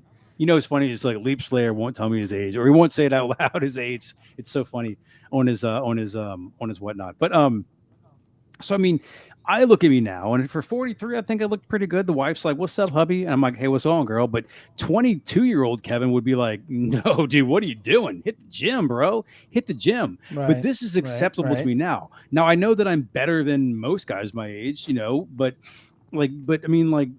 This has become acceptable to me. Am I happy with it? No, but I mean, like, I'm also going to enjoy my life and have some food and have some drink. What I'm saying is, like, you're saying, will I know if CGI or AI is taking over things? Yeah, dude, the problem is eventually I won't. But that's also because my quality of life, what I think it should be expected, it will be diminished. When, again, using Arthur Adams, by the way, big fan. Sorry, I keep bringing you up. He was like the most detailed artist back in the day at Marvel or DC or anything. It took him months to do a comic book because he drew every fucking line. It's a million little lines, Unfortunately now, and he's still wonderful, the art that he does, I kind of go like, I don't care. He draws big characters on covers with tiny little lines, or like not a lot of lines, excuse me. And I go like, I don't care. Every girl's got a massive pair of boobs. Every guy's in this position that he's just like about to slice somebody's throat. Actually, I'm lying. I don't ever see him draw guy covers anymore. But it's like it's weird to see. Like where is the art? Where's the pain and suffering for doing something that you love? I mean, like, I can go right now and on my I have a Cricut and I don't care. I can print up a picture and like make a sticker out of it. Okay, no problem. Or I can do the thing where you go ahead and get that little rubber thing and scrape it out and make a little stamp. That's fucking art form. Like, that's an art. You had to struggle to do it. It had to hurt to do it. Like if it becomes so easy to do, like why do I care? But the problem is I will become conditioned where I think that's art, and that's fucking sad. Okay. All right, let me ask you this, right? What you just said. What about the autistic kid, right, who has other issues, but has a direct synapses link in his brain that can literally create the most unbelievable art on a piece of paper in like 5 seconds naturally. In that sense, from what you're saying, that the pain and the suffering and the work that goes into it is not there. He just can naturally do that. That's just how his brain is wired. Okay. So is he less of an art? Is he less of an artist? Is it less enjoyable? Look at of you! An art Look at you! I'm saying, but there's people like that, right? Sure, there's people who like literally like can't do certain A, B, and C. Not saying ABCs, but like A, B, and C, but like can literally paint a fucking masterpiece just because it's how their brain's wired. So it's just like, so what's your thoughts on that? If it comes from a human, but that's just it's so easy for them. Yeah. Okay. So I got you. I got what you're saying. Okay. So like let's do like screen print artists. Okay. First of all, what's up, John O? What's up, John O? What's up, right here. Silva? Listen, by the way, real quick side note, when we went and saw the Flash movie, this is the guy I introduced you to. Super cool guy. Oh, cool. Totally into comics. I'm trying to bring him back to the dark side. He absolutely knows his stuff. What's the dark side? Comics. Comics is the dark side? My man is holding it down with 3 beautiful kids. And like nice. I said, I just know if I just fucking titty twister him just a little bit more, the dam's gonna break and he's gonna be all in. They're super excited to have him around. So glad to hear, John. Nice. But yeah, so I mean, like, no, if art comes easy to you, you can be that savant. That's no problem, Johnny. Like that's not a problem. Like you want to look at let's just go back to New York subway art, like Keith Haring. Big fan of Keith Haring. Okay. Like, listen, what he did was not hard to do. He took markers and drew in subways. Okay. But it was his art. He created it and recreated it by hand. He didn't say like, I am Keith Haring, please create subway art. Go. Right. He did it. You know, like he was out there doing it. There's a certain gratitude I have for him for putting it and creating it, and then recreating it, not doing it one time. What costs more, a real piece of art or a print? A real piece every time. Of course, every time, because that's the one that actually got their blood, sweat, and tears and their attention. Now, I don't even care if it's a screen print. You have 3 prints. If somebody sat here, and I do screen print art, if somebody sat here and did 3 different colors on a screen print, it means more to me than you going like, okay, AI, run 5 prints of this artwork. So what's happening is you have like these people in movies who are going like, okay, I can build a 30-foot tall T-Rex, and then I have to build a 5-foot tall T-Rex head, and it's going to take me 100 man hours, and it's going to be in 30 seconds of video. I get it, dude. I get it. Or you can have one guy sitting behind a keyboard, you know, eating fucking a Hot Pocket and drinking Mountain Dew, do the same thing, and it may look the same. Hot Pocket? Always pepperoni. But you know, it may not. It may look the same, but damn it, it just doesn't feel right. Doesn't feel right, John. I get you. Oh, look, hey, I agree, man. It's against our nature as human beings. Why do you think every decade is obsessed with the decade that came before it? I think it's a natural rebellion. Like, okay, so for instance, like my dad, right? Growing up, my dad would always play shit from the 50s. Like lots of stuff from the 50s, but he grew up in the 60s. Poor bastard. You know, and like so like for me, I can already tell you, like my kids and Crystal, my dog, people that witness me, I'm always in the 80s. I love the generation that I just missed. And I think for a lot of people, it's just a way of, you know, kind of latching onto your youth. But it's 100% natural to rebel against the progression of, you know, technology and how society changes. It's 100% natural to do all that stuff, man. So you have every right to feel that way. But the question is, can people, even though it changes, because nobody here is going to stop it. Nobody here is going to stop it. I'm going to stop technology, John. But the question is, what can we do to elevate, like picture it as a game of leapfrog, right? Humans are here creating art. Now all of a sudden AI comes here and it's like, oh, I can do this quicker. What can humans do to piggyback off of that to inspiration? It needs to be. They're not going to. No. Dude, humans, you know why Disney is so successful? Or typically, I'm sorry, in the past, Why Disney? But typically Disney has a formula, okay? Disney is extremely clever. Yeah. If you ever watch any Disney animated CGI Pixar movie, the jokes, every animation, every movement, every line of dialogue is clever after intriguing after intriguing. It's because the people that write those movies, it's a room full of 20 insanely creative people, and they're all bouncing ideas off of each other. And that's what it takes to produce, hit after hit for Disney. And that's what they've been doing. So if you Kind just of. take AI, and if you just take AI and make it another one of those people in the room, right? You're exponentially creating the amount of ideas, because AI is nothing but a reflection of the past ideas that we've put out on the internet. So if you take that and you use that as a tool to bounce your ideas off of, you're fucking using AI to your. It's all about the control. It's all about whoever has the control of it. It's going to be an insane tool for people one day. They're going to get you first, Johnny. To what? Let me tell you a story. What are they going to do? By the way, welcome to, if you're just joining us, welcome to Into the Void. We talk about comics and movies, but here we are, like two dudes talking about the coming apocalypse. We'll get back to comics because Johnny, I'm sure, has a market report, which is very important. They're very cool. But I don't, but we can go on one. You probably need to. We need to go Craven's Last Hunt for sure, and Secret Invasion to see what those hucksters are out there doing. But the important thing is that with the AI, I feel like you're drinking the Kool-Aid a little bit here. I need to have people who are wanting to do things, who are wanting to create things and be beautiful and artistic and things like that. And I just don't think that that's going to happen. It's a curve. It's going to be like, it's going to make a sharp line, a fucking curve, a soft little nothingness. I mean, I really think that it is. Look, by the way, speaking of which, my man Jono here, he goes, look, yeah, watching that intro for SI was way off compared to the other shows like Miss Marvel and She-Hulk. Look, tell me Miss Marvel's intro was AI, and I'll be like, no way. That was awesome. Like the and Miss Marvel was not awesome, but it was okay.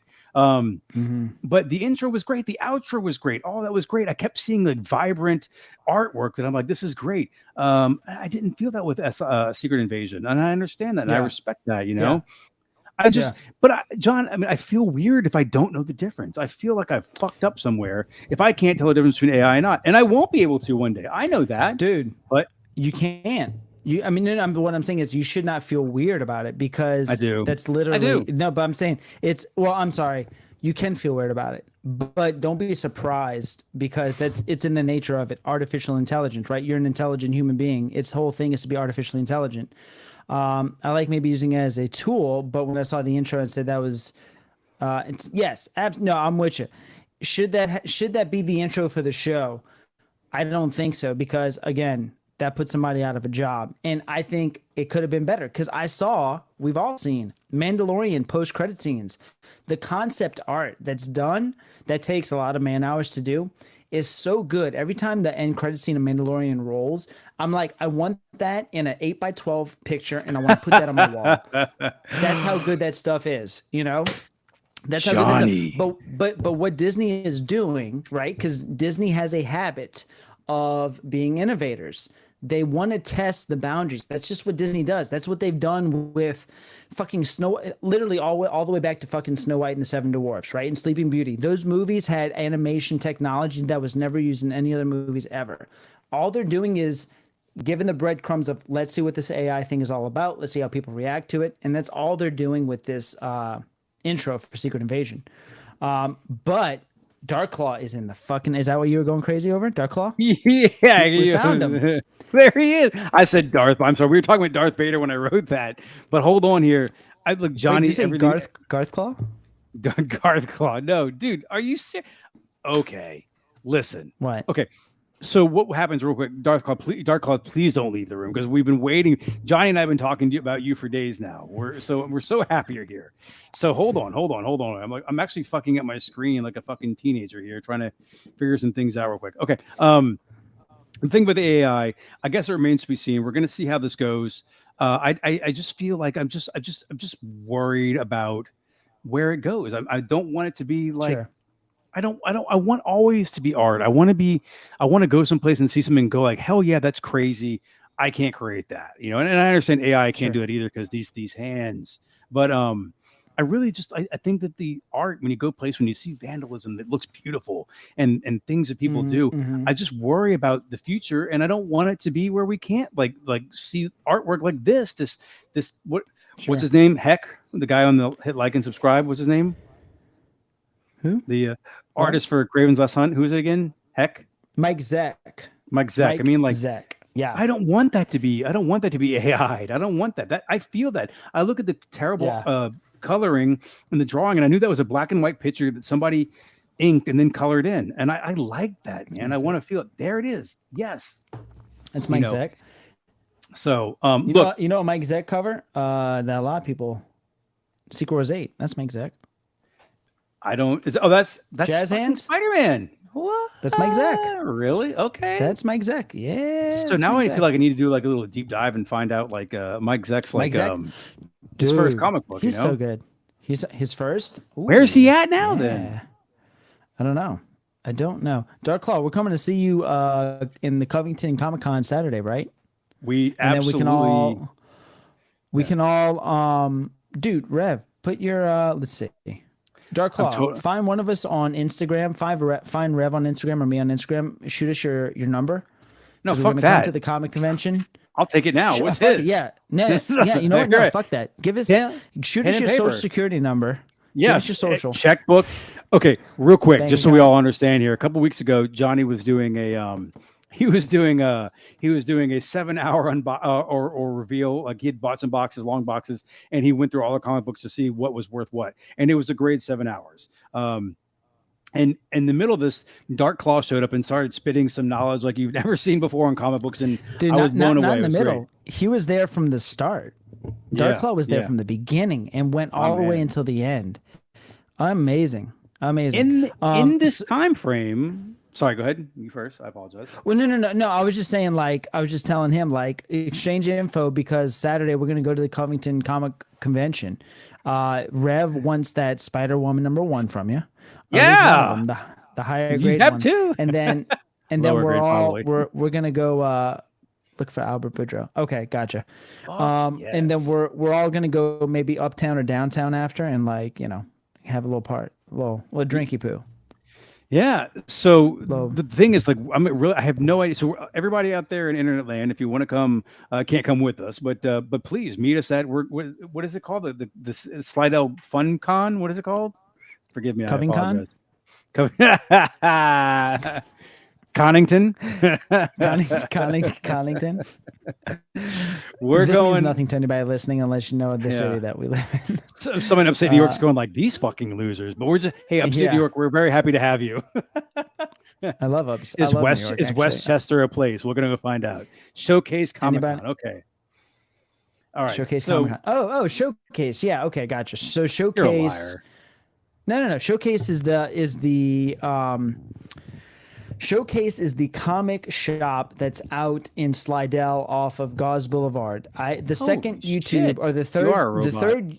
the third YouTube video I ever did, me and my little brother went to Showcase Comics to go hunting for Mark Jeweler variants. It was pretty good. It's in the go to the channel and go to the videos. It's way down at the bottom. But they typically have they have a lot of comics, a whole lot of comics. So Good. That's I've what I'm heard there about for.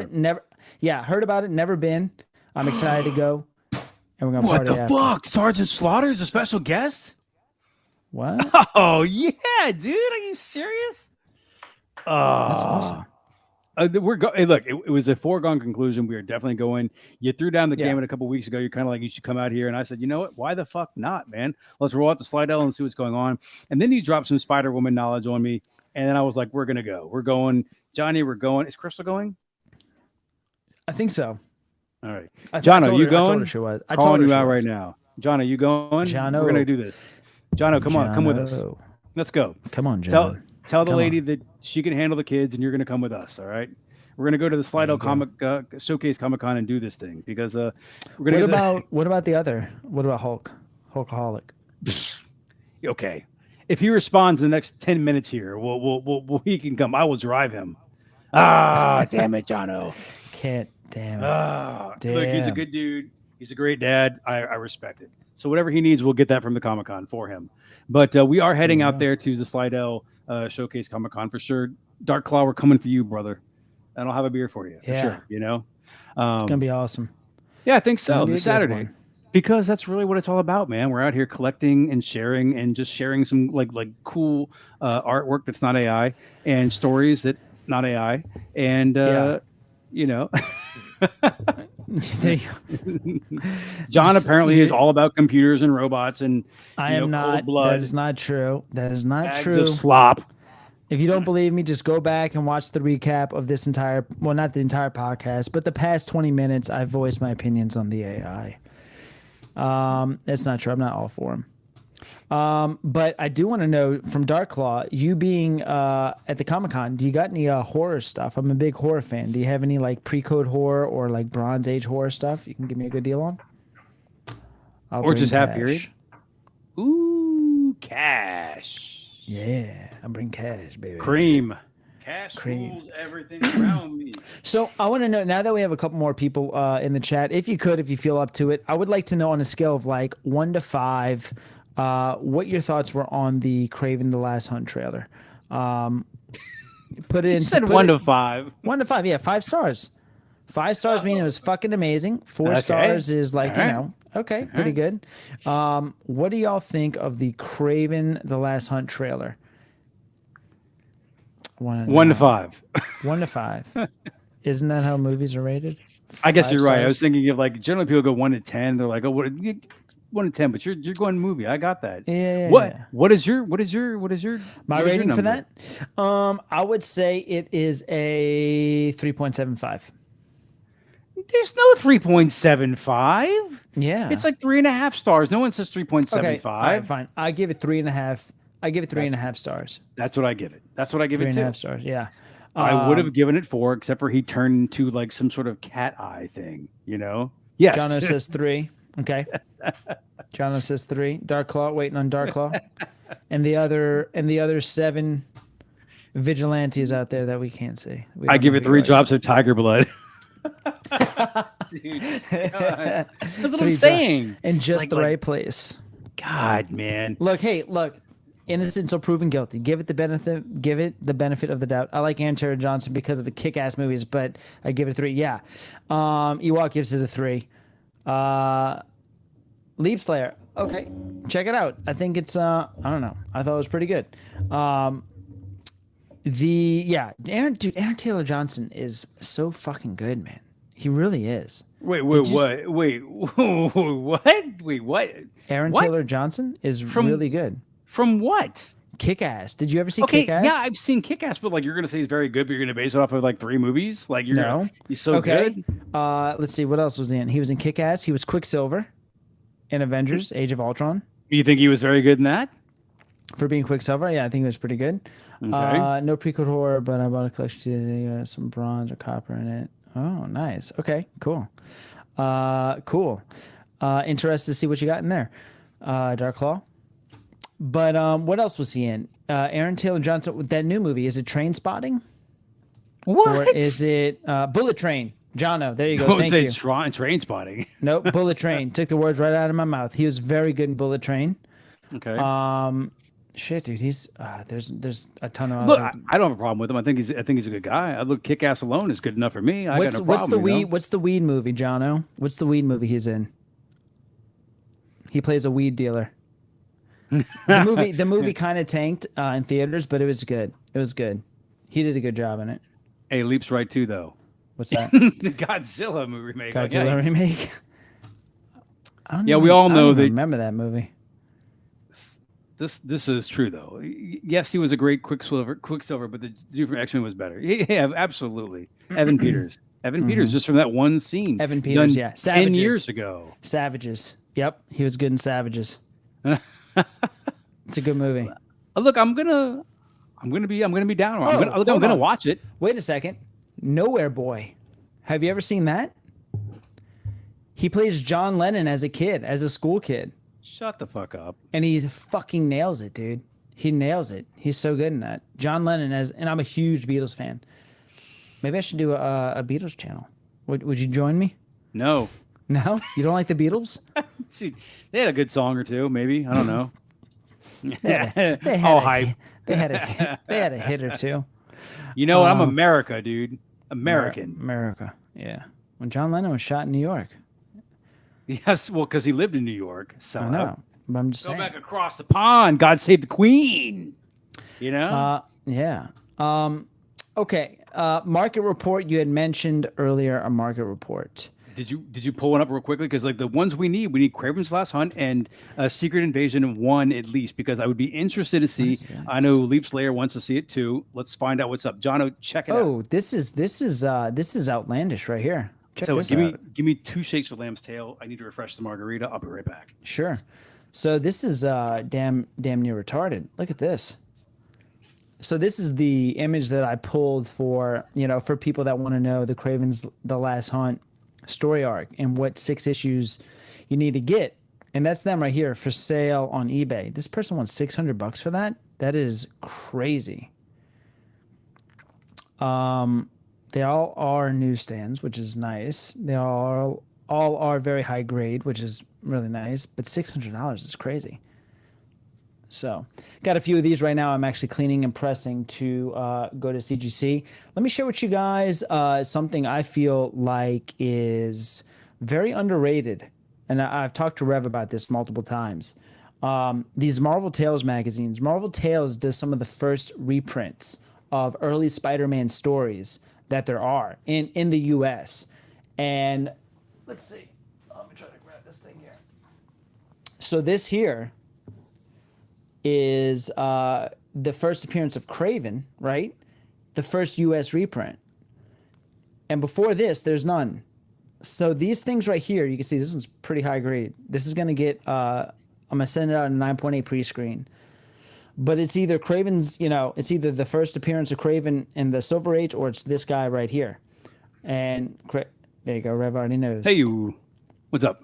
Well, I was just talking about some of the books and stuff, and I was just showing, how underrated I think these are. I love those books. The Marvel Tales. They're fucking cool. Oh yeah, that's the Kraven one you had the other day. Yeah. Yeah, that's cool, man. So dude, I just noticed it. Hopefully I can get it out. I don't know. There's a small crease. I don't know if we can see it. Where's the camera? At the top there. Do you see that crease right there? You can get it out. I hope I can. You get that out. Because other than that, dude, this thing is fucking gorgeous. So. Oh no! No! I'm sorry, I'm not laughing at you. You're laughing with me. Hey, don't go anywhere. We're gonna find out if there's any damage. You can press that out too. Yeah, I'm gonna press that out. Sorry, guy. All right, let's see if there's any We damage do it for done. you, internet. Don't drink and podcast. It's fine. It's actually perfect. It's more Unscathed. perfect now. It's more perfect now. Oh wait, actually, the fall pressed it out. That's the crease is fixed. That's This will be going that's for amazing. sale. Amazing. Yeah, that's amazing. Wow. Be So, blessed. So I chose a few of those. Oopsie. Yeah. I chose a few of those. Dude, you know what's amazing though? When I went to get that book, I went to Crescent City Comics, and dude, they had a whole stack of them in their back issue bins, $2 each. And we're talking about like 9.4, 9.6 plus, $2 each. I remember you saying that. I think I was with you, and you're kind of like, it's free comic book day. No. Kinda like, no, it wasn't. It wasn't. I was by myself. I was in between I just want to be sections. part of it. Whatever. Yeah, but just for anybody who's collecting right now, just something to kind of I know we're in a downtime and a down market and all that stuff. If anybody's interested in the investing side or just the cool, unique side of collecting, these things are super, they're from the 80s. They're hard to get in high grade. They're the first American reprints of these characters. Unless you find a old collection from the 60s of ASM, you're not going to get these reprints that earlier on. So if you can find them in high grade, I would pick them up. They're really cool. So the ones I'm sending off are first Kraven, first Electro, first Norman Osborn, first Lizard, first Scorpion, what? First Gwen Stacy. Not the first Rhino. You can go ahead and get your reprints and then drop them on the floor too, just like John. Yeah, I don't have the first Rhino. Fucking right. Paul Giamatti. Paul Giamatti, yeah. You guys are fucking liars. But no, oh yeah. So I was saying, look at this guy here. He wants $600. What? That's $100 per copy Absolutely not. for all those. Absolutely Yeah, that's not. crazy. Oh, he's probably like, oh, they're fucking, Newsstands. yeah, newsstands. Ugh, no, fuck you, dude. It does matter, but not that much. No, Not $600 much. bucks. Oh, there you go. Oh, a little X-Men action there. But so like the idea, like they're cool books, but I mean, like, what is like? So there's got to be a version out there. It's just been sitting there. Somebody's had for sale. They haven't been paying attention. What is the lowest Craven's Last Hunt stuff you can find? That's the point right there. That's what I want to know. The lowest. Also, everybody, screenshot this stuff out here. This is what John's looking at. And that's all the stuff he's looking at right now. That's going to be worth money soon. No, A little peek behind the veil. There we go. Fix that. So here's what the market's doing with what we've had recently come to fruition. Absolutely nothing. Okay. Yeah. No, the market's doing nothing. It's doing nothing. We're at a different point. For anybody that is interested, that's listening to this, that is interested in the comic book market, the market is at a different point than what it was 8 months ago. It's a buyer's market. It is 100% a buyer's market, but the spec days really are pretty much dead. It's almost to the point that read the fucking books. That it's almost to the point that any character that has not been touched yet is higher in value because they have not been ruined yet, or because it's still an open road for that character. So those there's more spec going on for modern age comics than there is for old. Yeah, people are specking on Spider-Boy. Oh, by the way, what's his? I feel like like buttons and you just push them for fun. What's his real identity? Bailey Briggs, right? Who is he? He's some shithead kid that Dan Slott created out of nowhere, and he's trying to make him something when he really isn't. It's all going to go away. Did he forget that he created a Bailey Briggs and a She-Hulk? Exactly. Who happens to have red hair? So let me see if I've got this right. Is this Bailey Briggs pretending to be that Bailey Briggs, or just using it as a red herring? Stop. Wait. A red herring? Yeah. But that's they're trying to pretend that Bailey Briggs has always been around, and then everybody was made to forget him. Right. Stop. It's like, real quick, just because I want to toe the company line. If you want, you should invest in Spider-Man #7, cover A or B. It's B, isn't it? Here, he's rooting around. Which one? The one you're about to pull up right now. What do you mean? You should buy this book for market price that John gives you, because it's going to be a great deal. Stop investing in modern characters. It's stupid. It's stupid. These are just sitting here. Yeah. Look, you know what? You had an idea. No, they do nothing. They really. You had an idea. The point is like, no, we don't want Bailey Briggs. And that little intro where he said his name, he looks like an idiot. Sorry, Dan Slott. You've written more comics than I have. I understand. That's great. But I mean, like, people like me, who I'm like one of the old guys in the Muppets who sits in the balcony going, ha, ha, ha, ha, whatever their names are. Those I guys love them are too. great. And I never can remember their names. But these people who do these spec things, I don't want the spec stuff. The spec stuff is bad for me. I'm a reader. These books that I want to get, I can't get because people are specking on, God damn it, they're specking on the spot for Spider-Man, Who's which is great. on that? Who's specking on Spot? If only somebody had a CGC version of his first intro. But I mean, like it's just some of it just kind of takes the fun out of it a little bit, But I mean, the Bailey Briggs thing, Dan Slott, you can't call your own shot. It's like giving yourself a nickname. I'm not all of a sudden, well, I didn't name myself Reverend. I'm okay. I'm good. But you can't give yourself a nickname. And Dan Slott's like, I'm telling you, this character is going to be worth it. Pick up all his books. What? Don't tell me that. I need to see the character. I need to like the character, and then decide if I want it or not. Don't sit here and tell me this is the character. Well, we're at a different time, man. It's a different time. Like, I hate to say it, this can go into its own tangent, but the comic art, the art of getting a comic every week and reading it, it's in jeopardy, is it not? If it's not, then why are comic companies so desperate to, one, release so many number ones, and two, release so many new characters? Every fucking book has a first appearance of somebody. And it's because they know that there's a certain portion of the comic collection community that's going to buy these books because it's a first appearance of somebody. So it's just like, dude, it's just like really, it's worrisome is what I'm saying. It's worrisome for the hobby.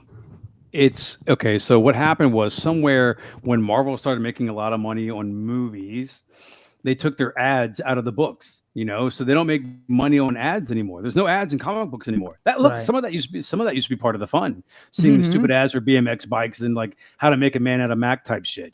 That stuff was cool back in the era.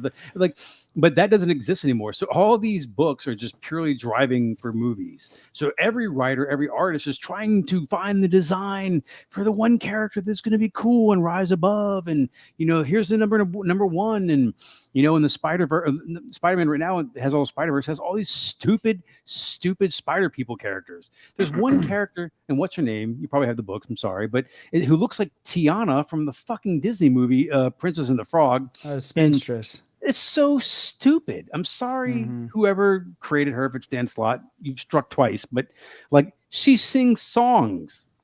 She sings stupid limericks about spider people, and it's fucking dumb. But I saw 2 weeks ago her book was going for a lot of money, and for what, dude? For what? It doesn't. I mean, honestly, but hold on, but okay, I'm not. Trust me, I agree with like 98% of what you're saying here, but of all the characters that have come out, that's the least one I feel like I have a problem with. Like, I don't really necessarily have a problem with any of them, but I'm just saying, like, that's the least one that I look at and I'm just like, oh, this is just a repetitive cash grab. Like, that character makes more sense than a lot of the other spider characters that have come out, I would say. Like, just have you read the book? And I'm not calling you out. I'm not calling you out. No. The first, I've read I think the first Spider-Verse book. No, I'm talking about the Spider-Man with Dan Slott, where she shows up. No, I have not read that one. No, what does she do? She's absolutely no help. Like things are going off the rail, and she's like, looks like Spider-Man's about to die. Okay, he got poked in the eye. Blah blah blah blah blah blah. She's saying dumb shit, and she's not cool, and she just looks like Tiana from. But let me ask you this: people are like, oh God. Let's get her cover. But no. But let me ask you this. Think of it this way: you're a 19-year-old kid, right? You go to the comic shop. You bring your little sister along with you, who's 7, and she sees the book you just got, and you're reading through it, and she's looking over your shoulder, and she gets to that part where the spinstress chick is saying all her corny, cheesy Disney shit. And you want to flip the page, but your little sister's like, wait, hold on. Who's that guy? Or who's that girl? I like that character. I would slap the book out of her hand and say, let me show you what Wolverine looks like. Come with me. What I'm saying Absolutely. What I'm saying is that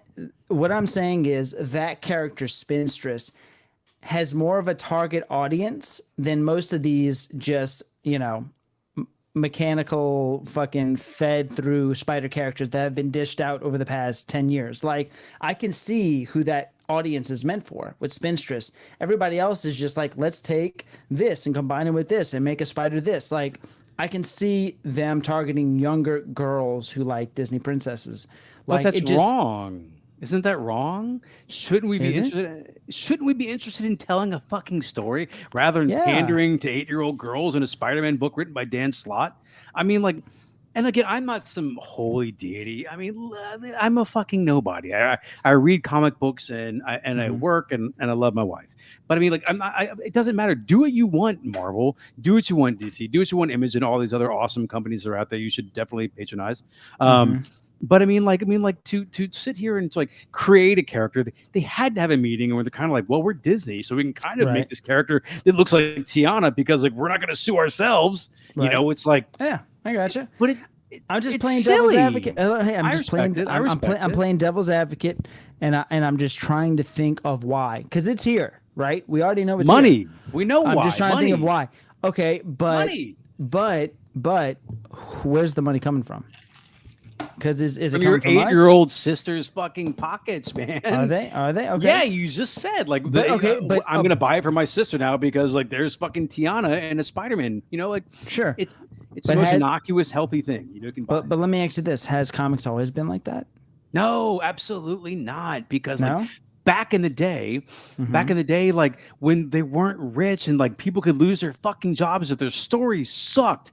You know, if your Mm-hmm. story sucked, you're kind of Yeah. like, well, hey, look, we're going to take you off this title. You know what I'm saying? Like, you Mm-hmm. had to write a good story. If you didn't, you would be fired. You would Right. be fired. Shit was intense. If you're not a good artist and you get on and you're drawing bad art, people are like, we're going to take you off the X-Men title and we're going to put you on, I don't know, Rom, you know, and then from Rom, you go to like Conan the Barbarian, which I still can't understand why people ever read that. And then you're out, and then you're out. Then you're drawing Sunday morning cartoons, but not the color ones, the black and white ones back for the cheap newspapers back in the day. You know, what I Mm-hmm. mean, like, so it was you had to. This goes back to the AI conversation where you had to do shit, but now it's Mm-hmm. kind of like Disney's powering movies, so writers are trying to pander. If I was a writer right now for Marvel, of course I Mm-hmm. want to create a character that's going to get a fucking movie. I want Mm-hmm. to be like the next Rob Liefeld, except for not a piece of shit. I want to be like, you know, like this is my character. I've created the hand grabber. You know what I'm saying? Like, you know what I'm saying? The what? Yeah, he's just a guy. He makes people feel better by grabbing their hands. It's a little dream. Shut up. But Okay. All right. Hey, I'm but for it. I'm with it. but that's what they're doing. They're being pushed into a pen where they have to do these things Yeah. rather than making like the Phoenix Saga or something like that from back in the day, where we're like, oh my god, we're gonna kill Jean Grey. You Right. know, like we're not doing that now. We just killed Miss Marvel a month before she's gonna have a movie. But here's the thing: when you're talking about the realm of comics that you're talking in, it's extremely hard to do what you're asking them to do. I think if you're looking for what you're talking about, you need to go independent. You know, Big B Further expand. McFly. Big. I like the name McFly. Yeah, you caught him with the McFly part for sure. Yeah, but but for real, like if you're looking for what you're talking about, you need to go independent because, dude, I mean, to Why? be Why do I have to go why, independent? Why? Just do dude? better. These characters have been around for fucking decades. Some of these characters are old. Some of these characters are older than us. I mean, how great of a story arc can you have from a character that doesn't even age like a natural human being? Are we talking about Spider-Man and Jubilee? Because those are two assholes. All Right of them, there. like no, but seriously, like we're talking about all of them. Like there's gonna get to a point to where these characters you can't do anything. You can't do anything else with them. They've already died. They've come back to life. They've married this person. They've gone through this story arc and that story arc, dude. Honestly, if there's any hope in the comic game, I think it's with fucking independent comics, dude. Because you can't rehash the same shit over and over, the same characters. You can't do it. So Not for this long. Not for this long. You can't. I respect what you're saying 100%. I get where you're at, but like, here's the idea. Here's the thing. So take another character of mine that I like a lot, X-23, Laura Kinney. They've aged her. They've aged her. She literally is aging as we speak. They've taken her and they've aged her. Don't be afraid to make people. The problem is Sure. that let's just say the DC and Marvel. What happens is they get a serious story arc where they'll make somebody older, and then they go, just kidding. We're gonna reset them. Fuck it all. You know, Right. like you know, like there was a. Okay, I'm gonna do this, and we're gonna lose all of our people. But there was a cartoon on there was a comic strip in the newspaper called For Better or Worse. Okay. When I was a kid, these two parents had kids, and as I read the comic through the years, they aged, and now the kids that I watched have kids. They're in the comics now. I haven't read in years, but it's okay to age the fucking people. Like I don't need to keep seeing Gambit and Rogue like playing hanky panky like they just got married. You know, like you could literally have a great story arc where they're having marriage problems because of course they are. You know, like Superman right now, listen, DC could have a thing where he's getting fucking old and you'd be like, he's going to fly in the air and he's going to like nuke you with his eye blast, but God damn it, I just don't feel like flying and my eyes hurt. That's a great storyline. It's okay. It's okay to do that. You know what I mean? Like, Sure. This happens. What happens when the mutants get old and like their powers kill? I mean, if they were born with puberty, then they have to die with like menopause. Right. something happens. Like, how cool would it be? All of a sudden, Storm can't do shit. Yeah. The only thing she can make wet is a diaper. That would be great. Mhm. I mean, like, let's go there. Let's explore a little bit. I mean, but Mhm. no, young and virile all the time. No, Yeah. it's not the No. world. Right. You're right. You're right. So we got a few things. Leap Slayer said. So what are you guys speculating on now? Nothing really. Again, like for me, the spec game really is, man. If anything, I spec more on art than like storylines. So if I see a new comic, a Sinister, Please and thank you. sure. But yeah, for me, it's more of like art. I don't do any modern spec. For me, it's got to be an art. I think this art cover will be, memorable or sought after, or I just like it and I want 2 copies of it. That's the only thing I'm really speculating on. Now, stuff if I get in a collection, I'll put aside that I think might be something in the future.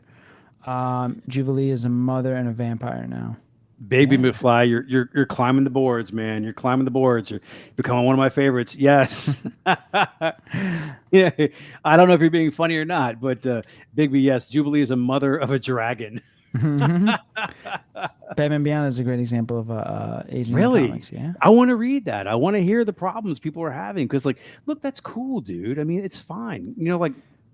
Like they can age, and obviously you have to reset their stories, but let's have them age. Let's fucking have Cyclops be old. Sure. Yeah. Let's go with this thing. What What Colossus? is- He's getting old. What happens with his skin? Does it get a little Right. rusty? Does it get like- rusty? Yeah. What happens when you use your epic fucking sight beams through cataracts? Like what's that gonna do? Yeah, it like kind of like veers off and like hits somebody else. Cool, dude. Maybe we can have like comics for geriatrics like us. So like I'm like middle-aged Cyclops. Dude. He's got a pot belly and he's not wearing tights. Are you ready? Are you ready for this? You ready for this? All right, everybody who's present right now, we're all part of this idea. It's is us. copyrighted underneath all of us. What'd you just say? Comics for geriatrics? I did. Let's have it. Comics for geriatrics. There we go. Geriatric comics. Here it is. Every single person, every hero ever and villain in their oldest of ages, and there is no going back. There's no resetting. Once you're dead, you're dead, and that's what it should be. There should be another. There's the multiverse. There should be another universe that is based off of the real timeline. This is what would happen if nobody ever died and was resurrected. This is how shit would be if the shit just Yes. kept on going. Yes. And then you can go back and like if you're dead, you're dead. I think it would be dead. I think it would be hilarious. And you should be able to do that kind of stuff. I mean, like, you know what? Like there would be, and then there would be like that whole like stupid nobility in a fight. You wouldn't happen anymore. You'd be like, people be like, oh, I'm 65 years old, and like this battle could kill me. So fuck that. I got kids. I'm out. Who's gonna step up? Like that, I want that. Let's do that. Don't be afraid. That's why Watchmen was so good. When Alan Moore wrote Watchmen, he killed everybody. It was Right. great. Right, And at the right. end, if you guys have watched it, and if you read it, or if you haven't read it, you should. But Rorschach got killed, and he knew he was gonna die, and it was Right. awesome because he stood his ground and he got murdered. I think the biggest mistake of any writer is don't write any character like it's your last idea.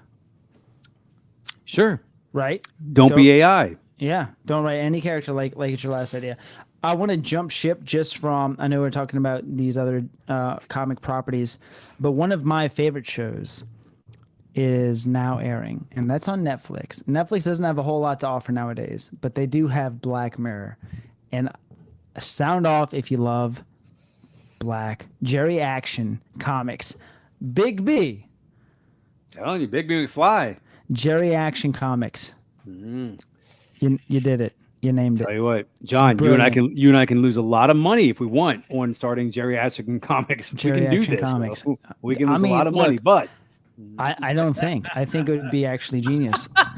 well, We'll talk about it more. We'll talk about it more. Again, look, we had 8 people in on this idea. We'll go start a Kickstarter. Jerry Action Comics. telling you, man. Black Mirror. Save the world or is- get your knee replaced. Your call. Yeah. Black Mirror is now on Netflix. Black Mirror is one of the only shows right now that I've seen that is still quote unquote fighting the good fight. And what's funny, it's ironic, Kevin. Reverend. Who's Kevin?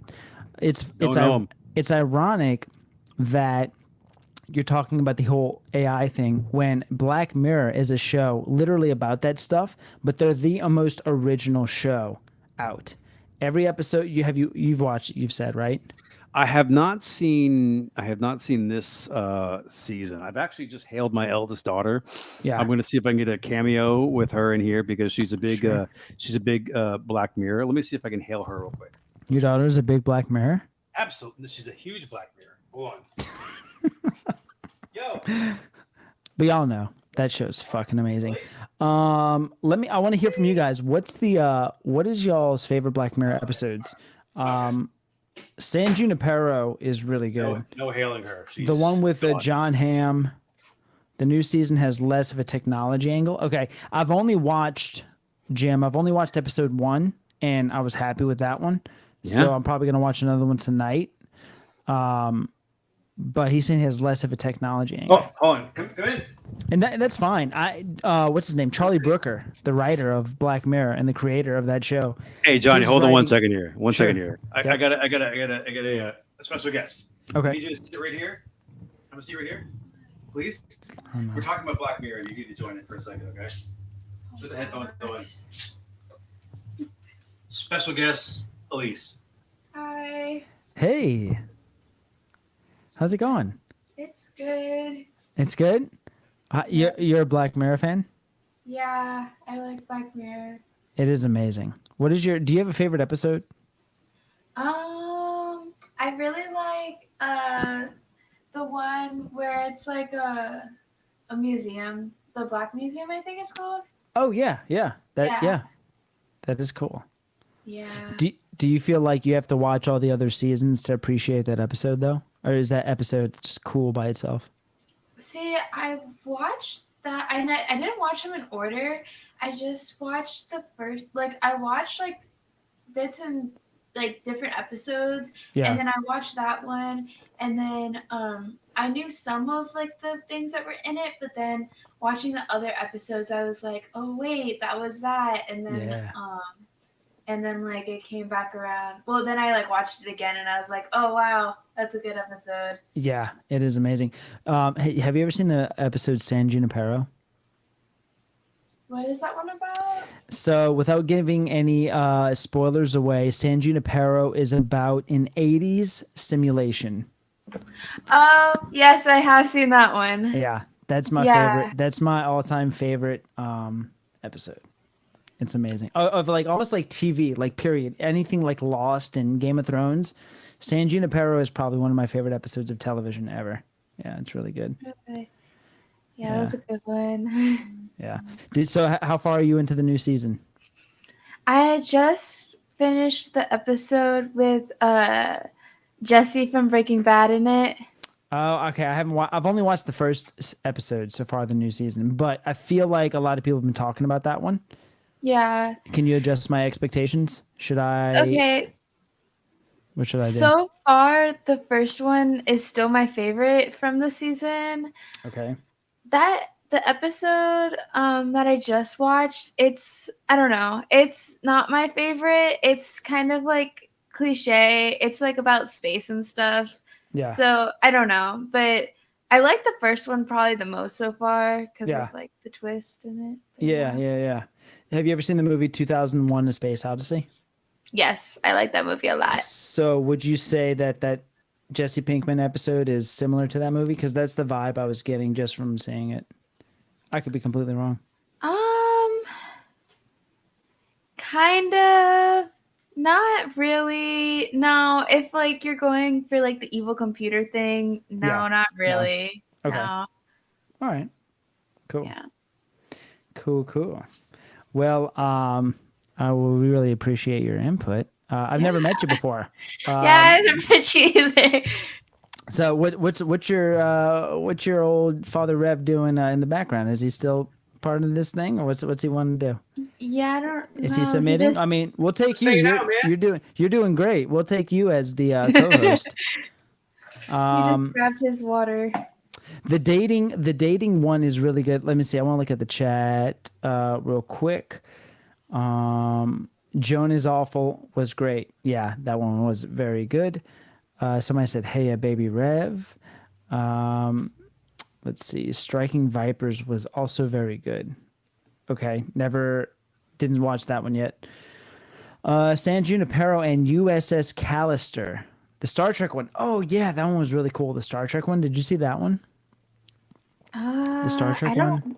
I don't know. I don't think so. Maybe I have. I've never really watched Star Trek, so Okay. I don't really know what to compare it to. So It takes place on a spaceship, but it's on like a TV show.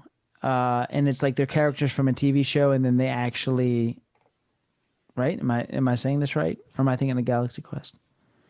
The one, the video game that learns from your fears. Oh, that one was great. So there's the other one, yeah, the video game where he goes to the haunted house and it knows what your fears are and it recreates them was really good. The guy that plays in Falcon of the Winter Soldier, the guy that plays U.S. Agent, is the star of that episode. How crazy is that? That was a very good one. What else? Let's see. The one with the video game that learns from your fear. I read that one. Yeah. So those were really good. The dating one is good. What's the one with Dallas Bryce Howard? She's got everything's controlled by like your social acceptance on social media. Oh yeah. That's actually that? I don't know. That's actually the first one he showed me when I was like really little. He was like, y'all can watch this one. Oh yeah. Yeah, that one was good. Yeah, that was great. That was really great. Like getting a house and stuff was all based off of like your social. I also let them play Grand Theft Auto, but I wouldn't let them do anything in the game like kill people. They could just walk around the streets and drive cars. So what happens if like one of them starts to kill somebody? You're like, hey, stop that! Stop killing that person. That's what it was. That's funny. Yeah. That is funny. You ever found the DeLorean in Grand Theft Auto? Can't you find a flying DeLorean in that, or am I mistaken? Can you find a flying DeLorean in Grand Theft Auto? Oh, is there one? I don't know. Is there one in the game? I think there is. Oh, wow. I didn't know that. I would if I could. Yeah, I think there is. Yeah, there's a lot of crazy hidden shit in that. The new one's coming out. I don't know if they've released a trailer for it yet, but the new one's coming out. Are you able to play that one? Are you gonna let her play? Kevin? Reverend? Are you gonna let me play Grand Theft Auto? I don't really play video games. Oh, okay. You're past that. You're past that now. That's okay. My sibling does. I don't really. Yeah. But yeah. Cool. Nosedive. Yeah, that's the one. Nosedive is very, very good. I like the one where they're like dating, and like kind of like a dating simulator kind of thing. That one was really good too. What was the premise behind that one? It like chooses your perfect partner, right? Yeah. The app chooses your perfect partner, and then they show up, and yeah. But then there's a couple. Oh yeah, that's right. And then at the end of it, it turns out that whole thing was an algorithm just doing the matching real quick, and then they really meet each other at the end. So basically, when your in-app avatar wants to break away and actually find the other person on the other end, their avatar, that's when the app is like, okay, their avatars wanted to meet. Now we're going to connect them in real life. Right. That was really cool. That was tricky. I really liked the not the season that they just released, but the season right before that. Yeah. That had like Miley Cyrus. I really liked the episode where they were in like it was like a messed up like game show and everything. I'm trying to remember that one. It was really dark. And like they had different like tiers, and they had to like work out a bunch kind of, and then like if you didn't have like enough like fans, then you'd be like demoted to like a janitor. Oh yeah. Yep. I remember that. Yeah, that was crazy. That was crazy. Brilliant show. Are you in the comics as well? No, not really. Any desire whatsoever, or no? I mean, I think I used to be really into like manga and stuff. Oh yeah. but I just kind of stopped doing that as I've gotten older. But I still Sure. really like artwork, and like I really appreciate like the whole artwork side of it. AI course. artwork. AI, Johnny. AI. I wasn't gonna go there. I was gonna ask her what her favorite manga was, but we can go AI. What is your favorite manga?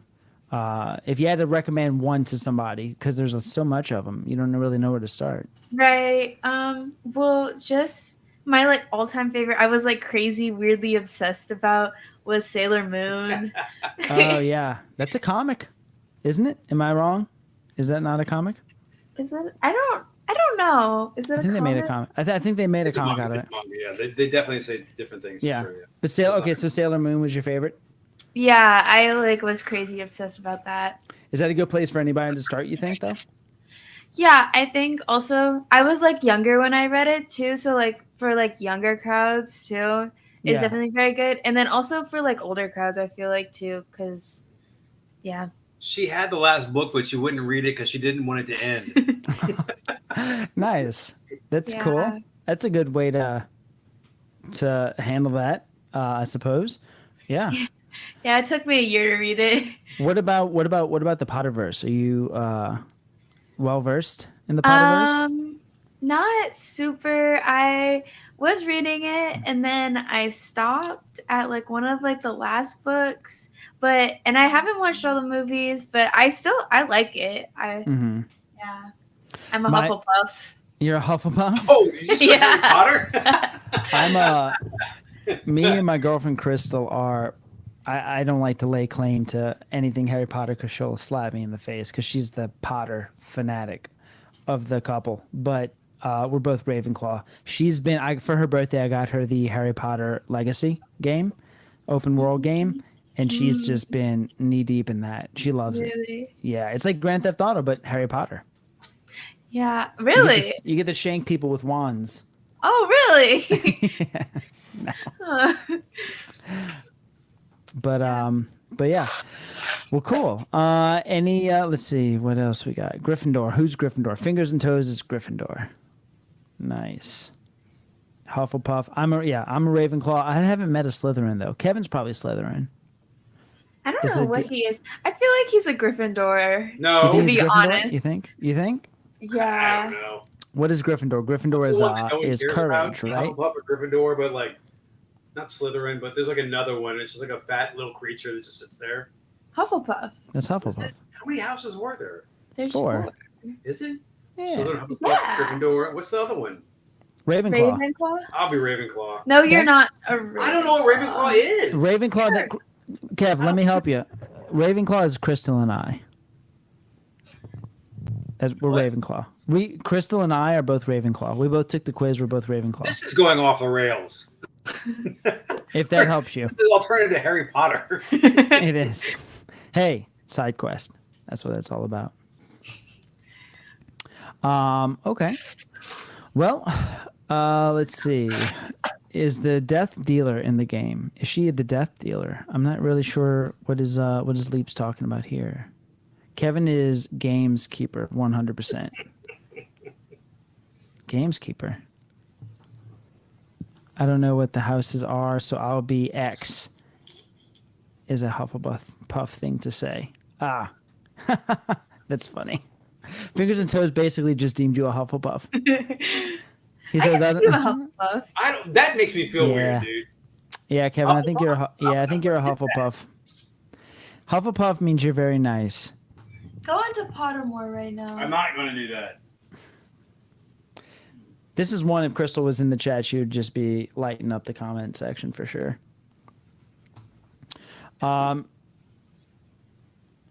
So yeah, just a reminder for anybody listening in: hit the like button to help push the stream. We really appreciate y'all hanging out tonight and talking about Craven and Secret Invasion. It's been a blast. I don't know let's see. I'm trying to catch up with the chat here. Death Dealer. Okay, I think we're all good there. Here we go. So yeah. Anyway, but yeah, appreciate everybody that's been hanging out tonight. And Give me back the headphones. What's happening here? I'm What? taking over and invading. What's going on? All right, everybody, look, Elise, wave in.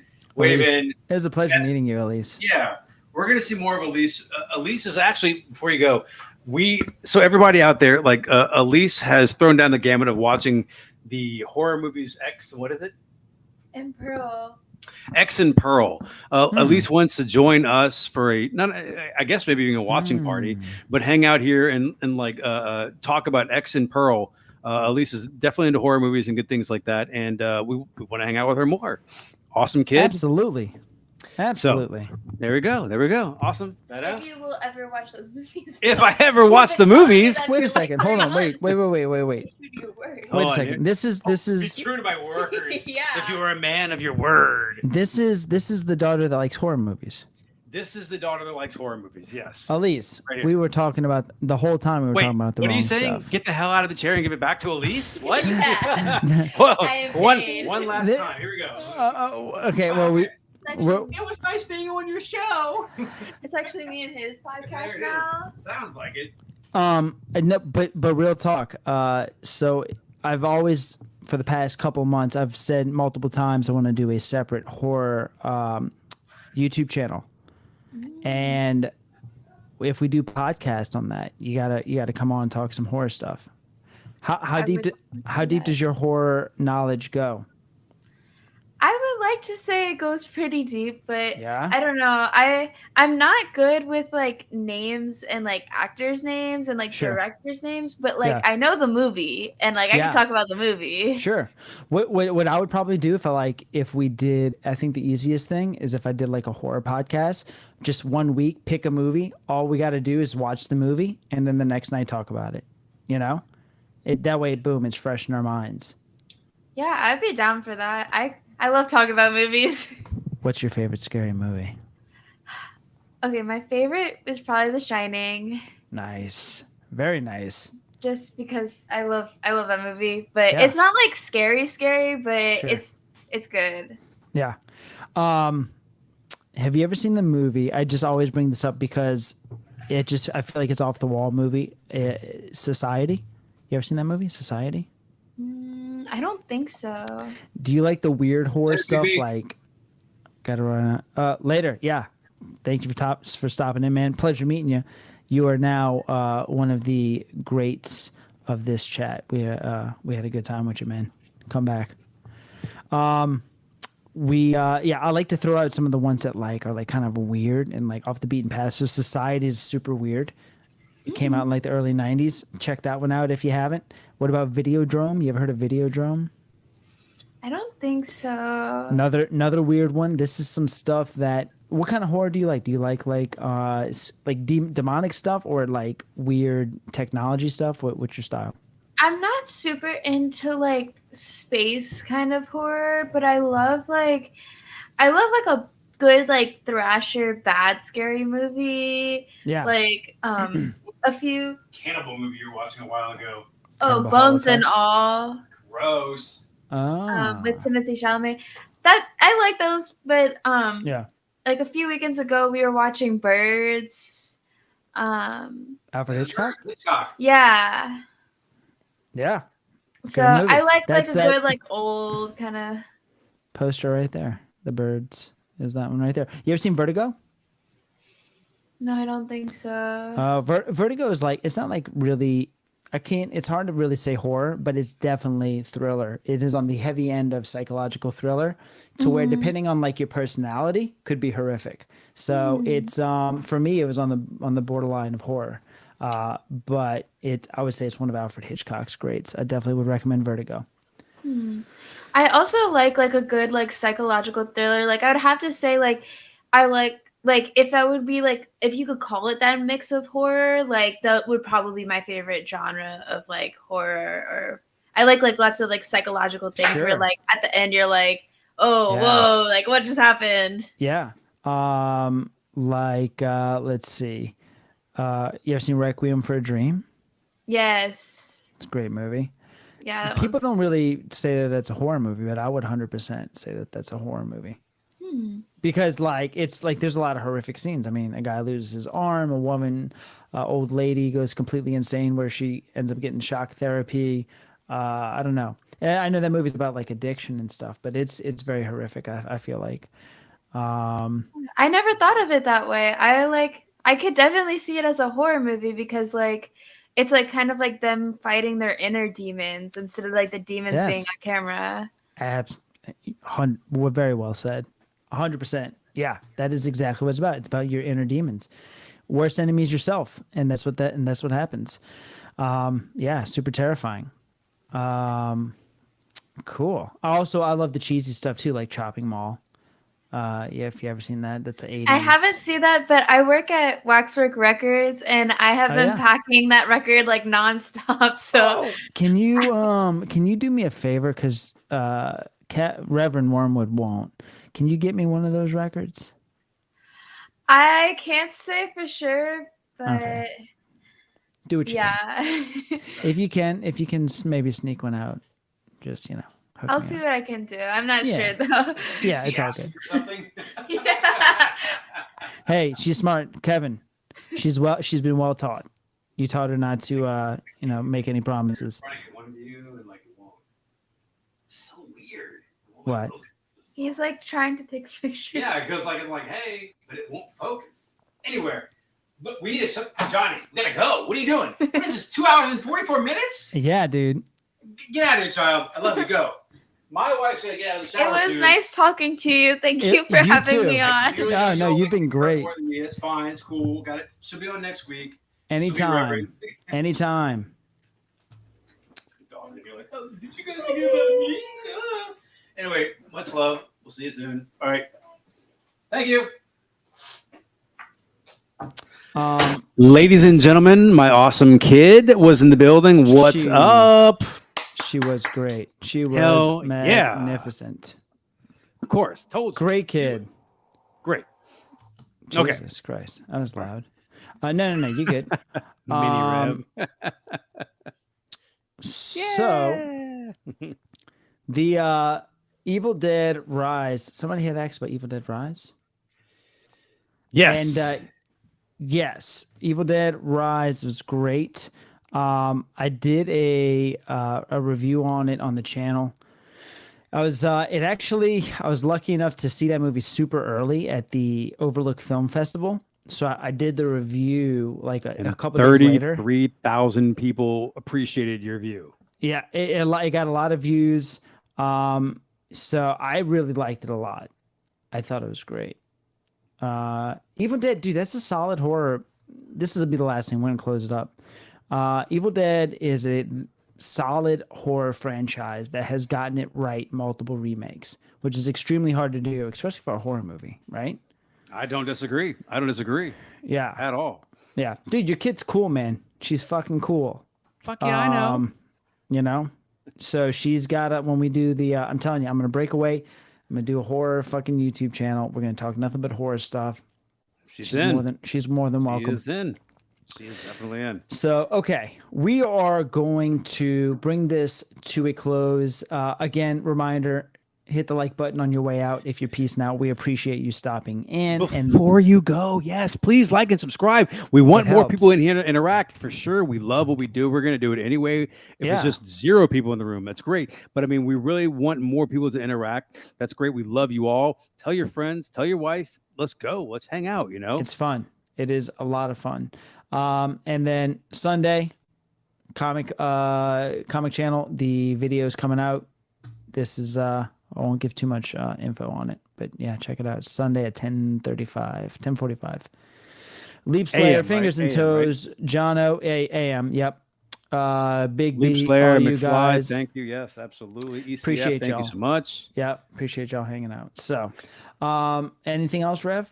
No, man. Look, we had a great time. Every week, I'm like, hey, John, let's just do it for like an hour and a half, man. Stop running so long. And here we are, 2 hours and 50 minutes later. Again, we enjoy this. We're gonna do it no matter what. But like I said, it is fun. Tell your friends. Look, collect books that you like, collect books that you love, read what you want, watch movies you want. Like I said, and come back to us and tell us what you think. We talked about Craven. We talked about Secret Invasion. Go check them out and come back next week and tell us we were wrong. Tell us we were right. And let's have a good time, you guys. Always great. Always great. Absolutely. Okay, guys, that's gonna wrap it up for us this week. Don't forget, check out next week. We will let you know. Hit the bell notification on the channel so you know what next week podcast is gonna consist of and be like. Or shoot us an idea if you have a idea for a podcast. And Dark Claw, we are coming up in Yeah. you soon, buddy. We're going to be in Whoa, Slidell whoa, this what? Saturday. Hey, What? you What'd you just say? calm down, Manhunter. What did you say? We're coming. In you. We're going to be in Slidell Comic. Hold on, I wrote it down. We're coming. Calm we're- down, John. Calm down. I wrote it. Hold on. I wrote it here. We're coming inside Showcase of you Comic soon. Con. No. So that's It's recorded. We're the gonna show. play it back. Showcase Comic Con will be in you in Slidell. We're coming inside of All you. right. Okay.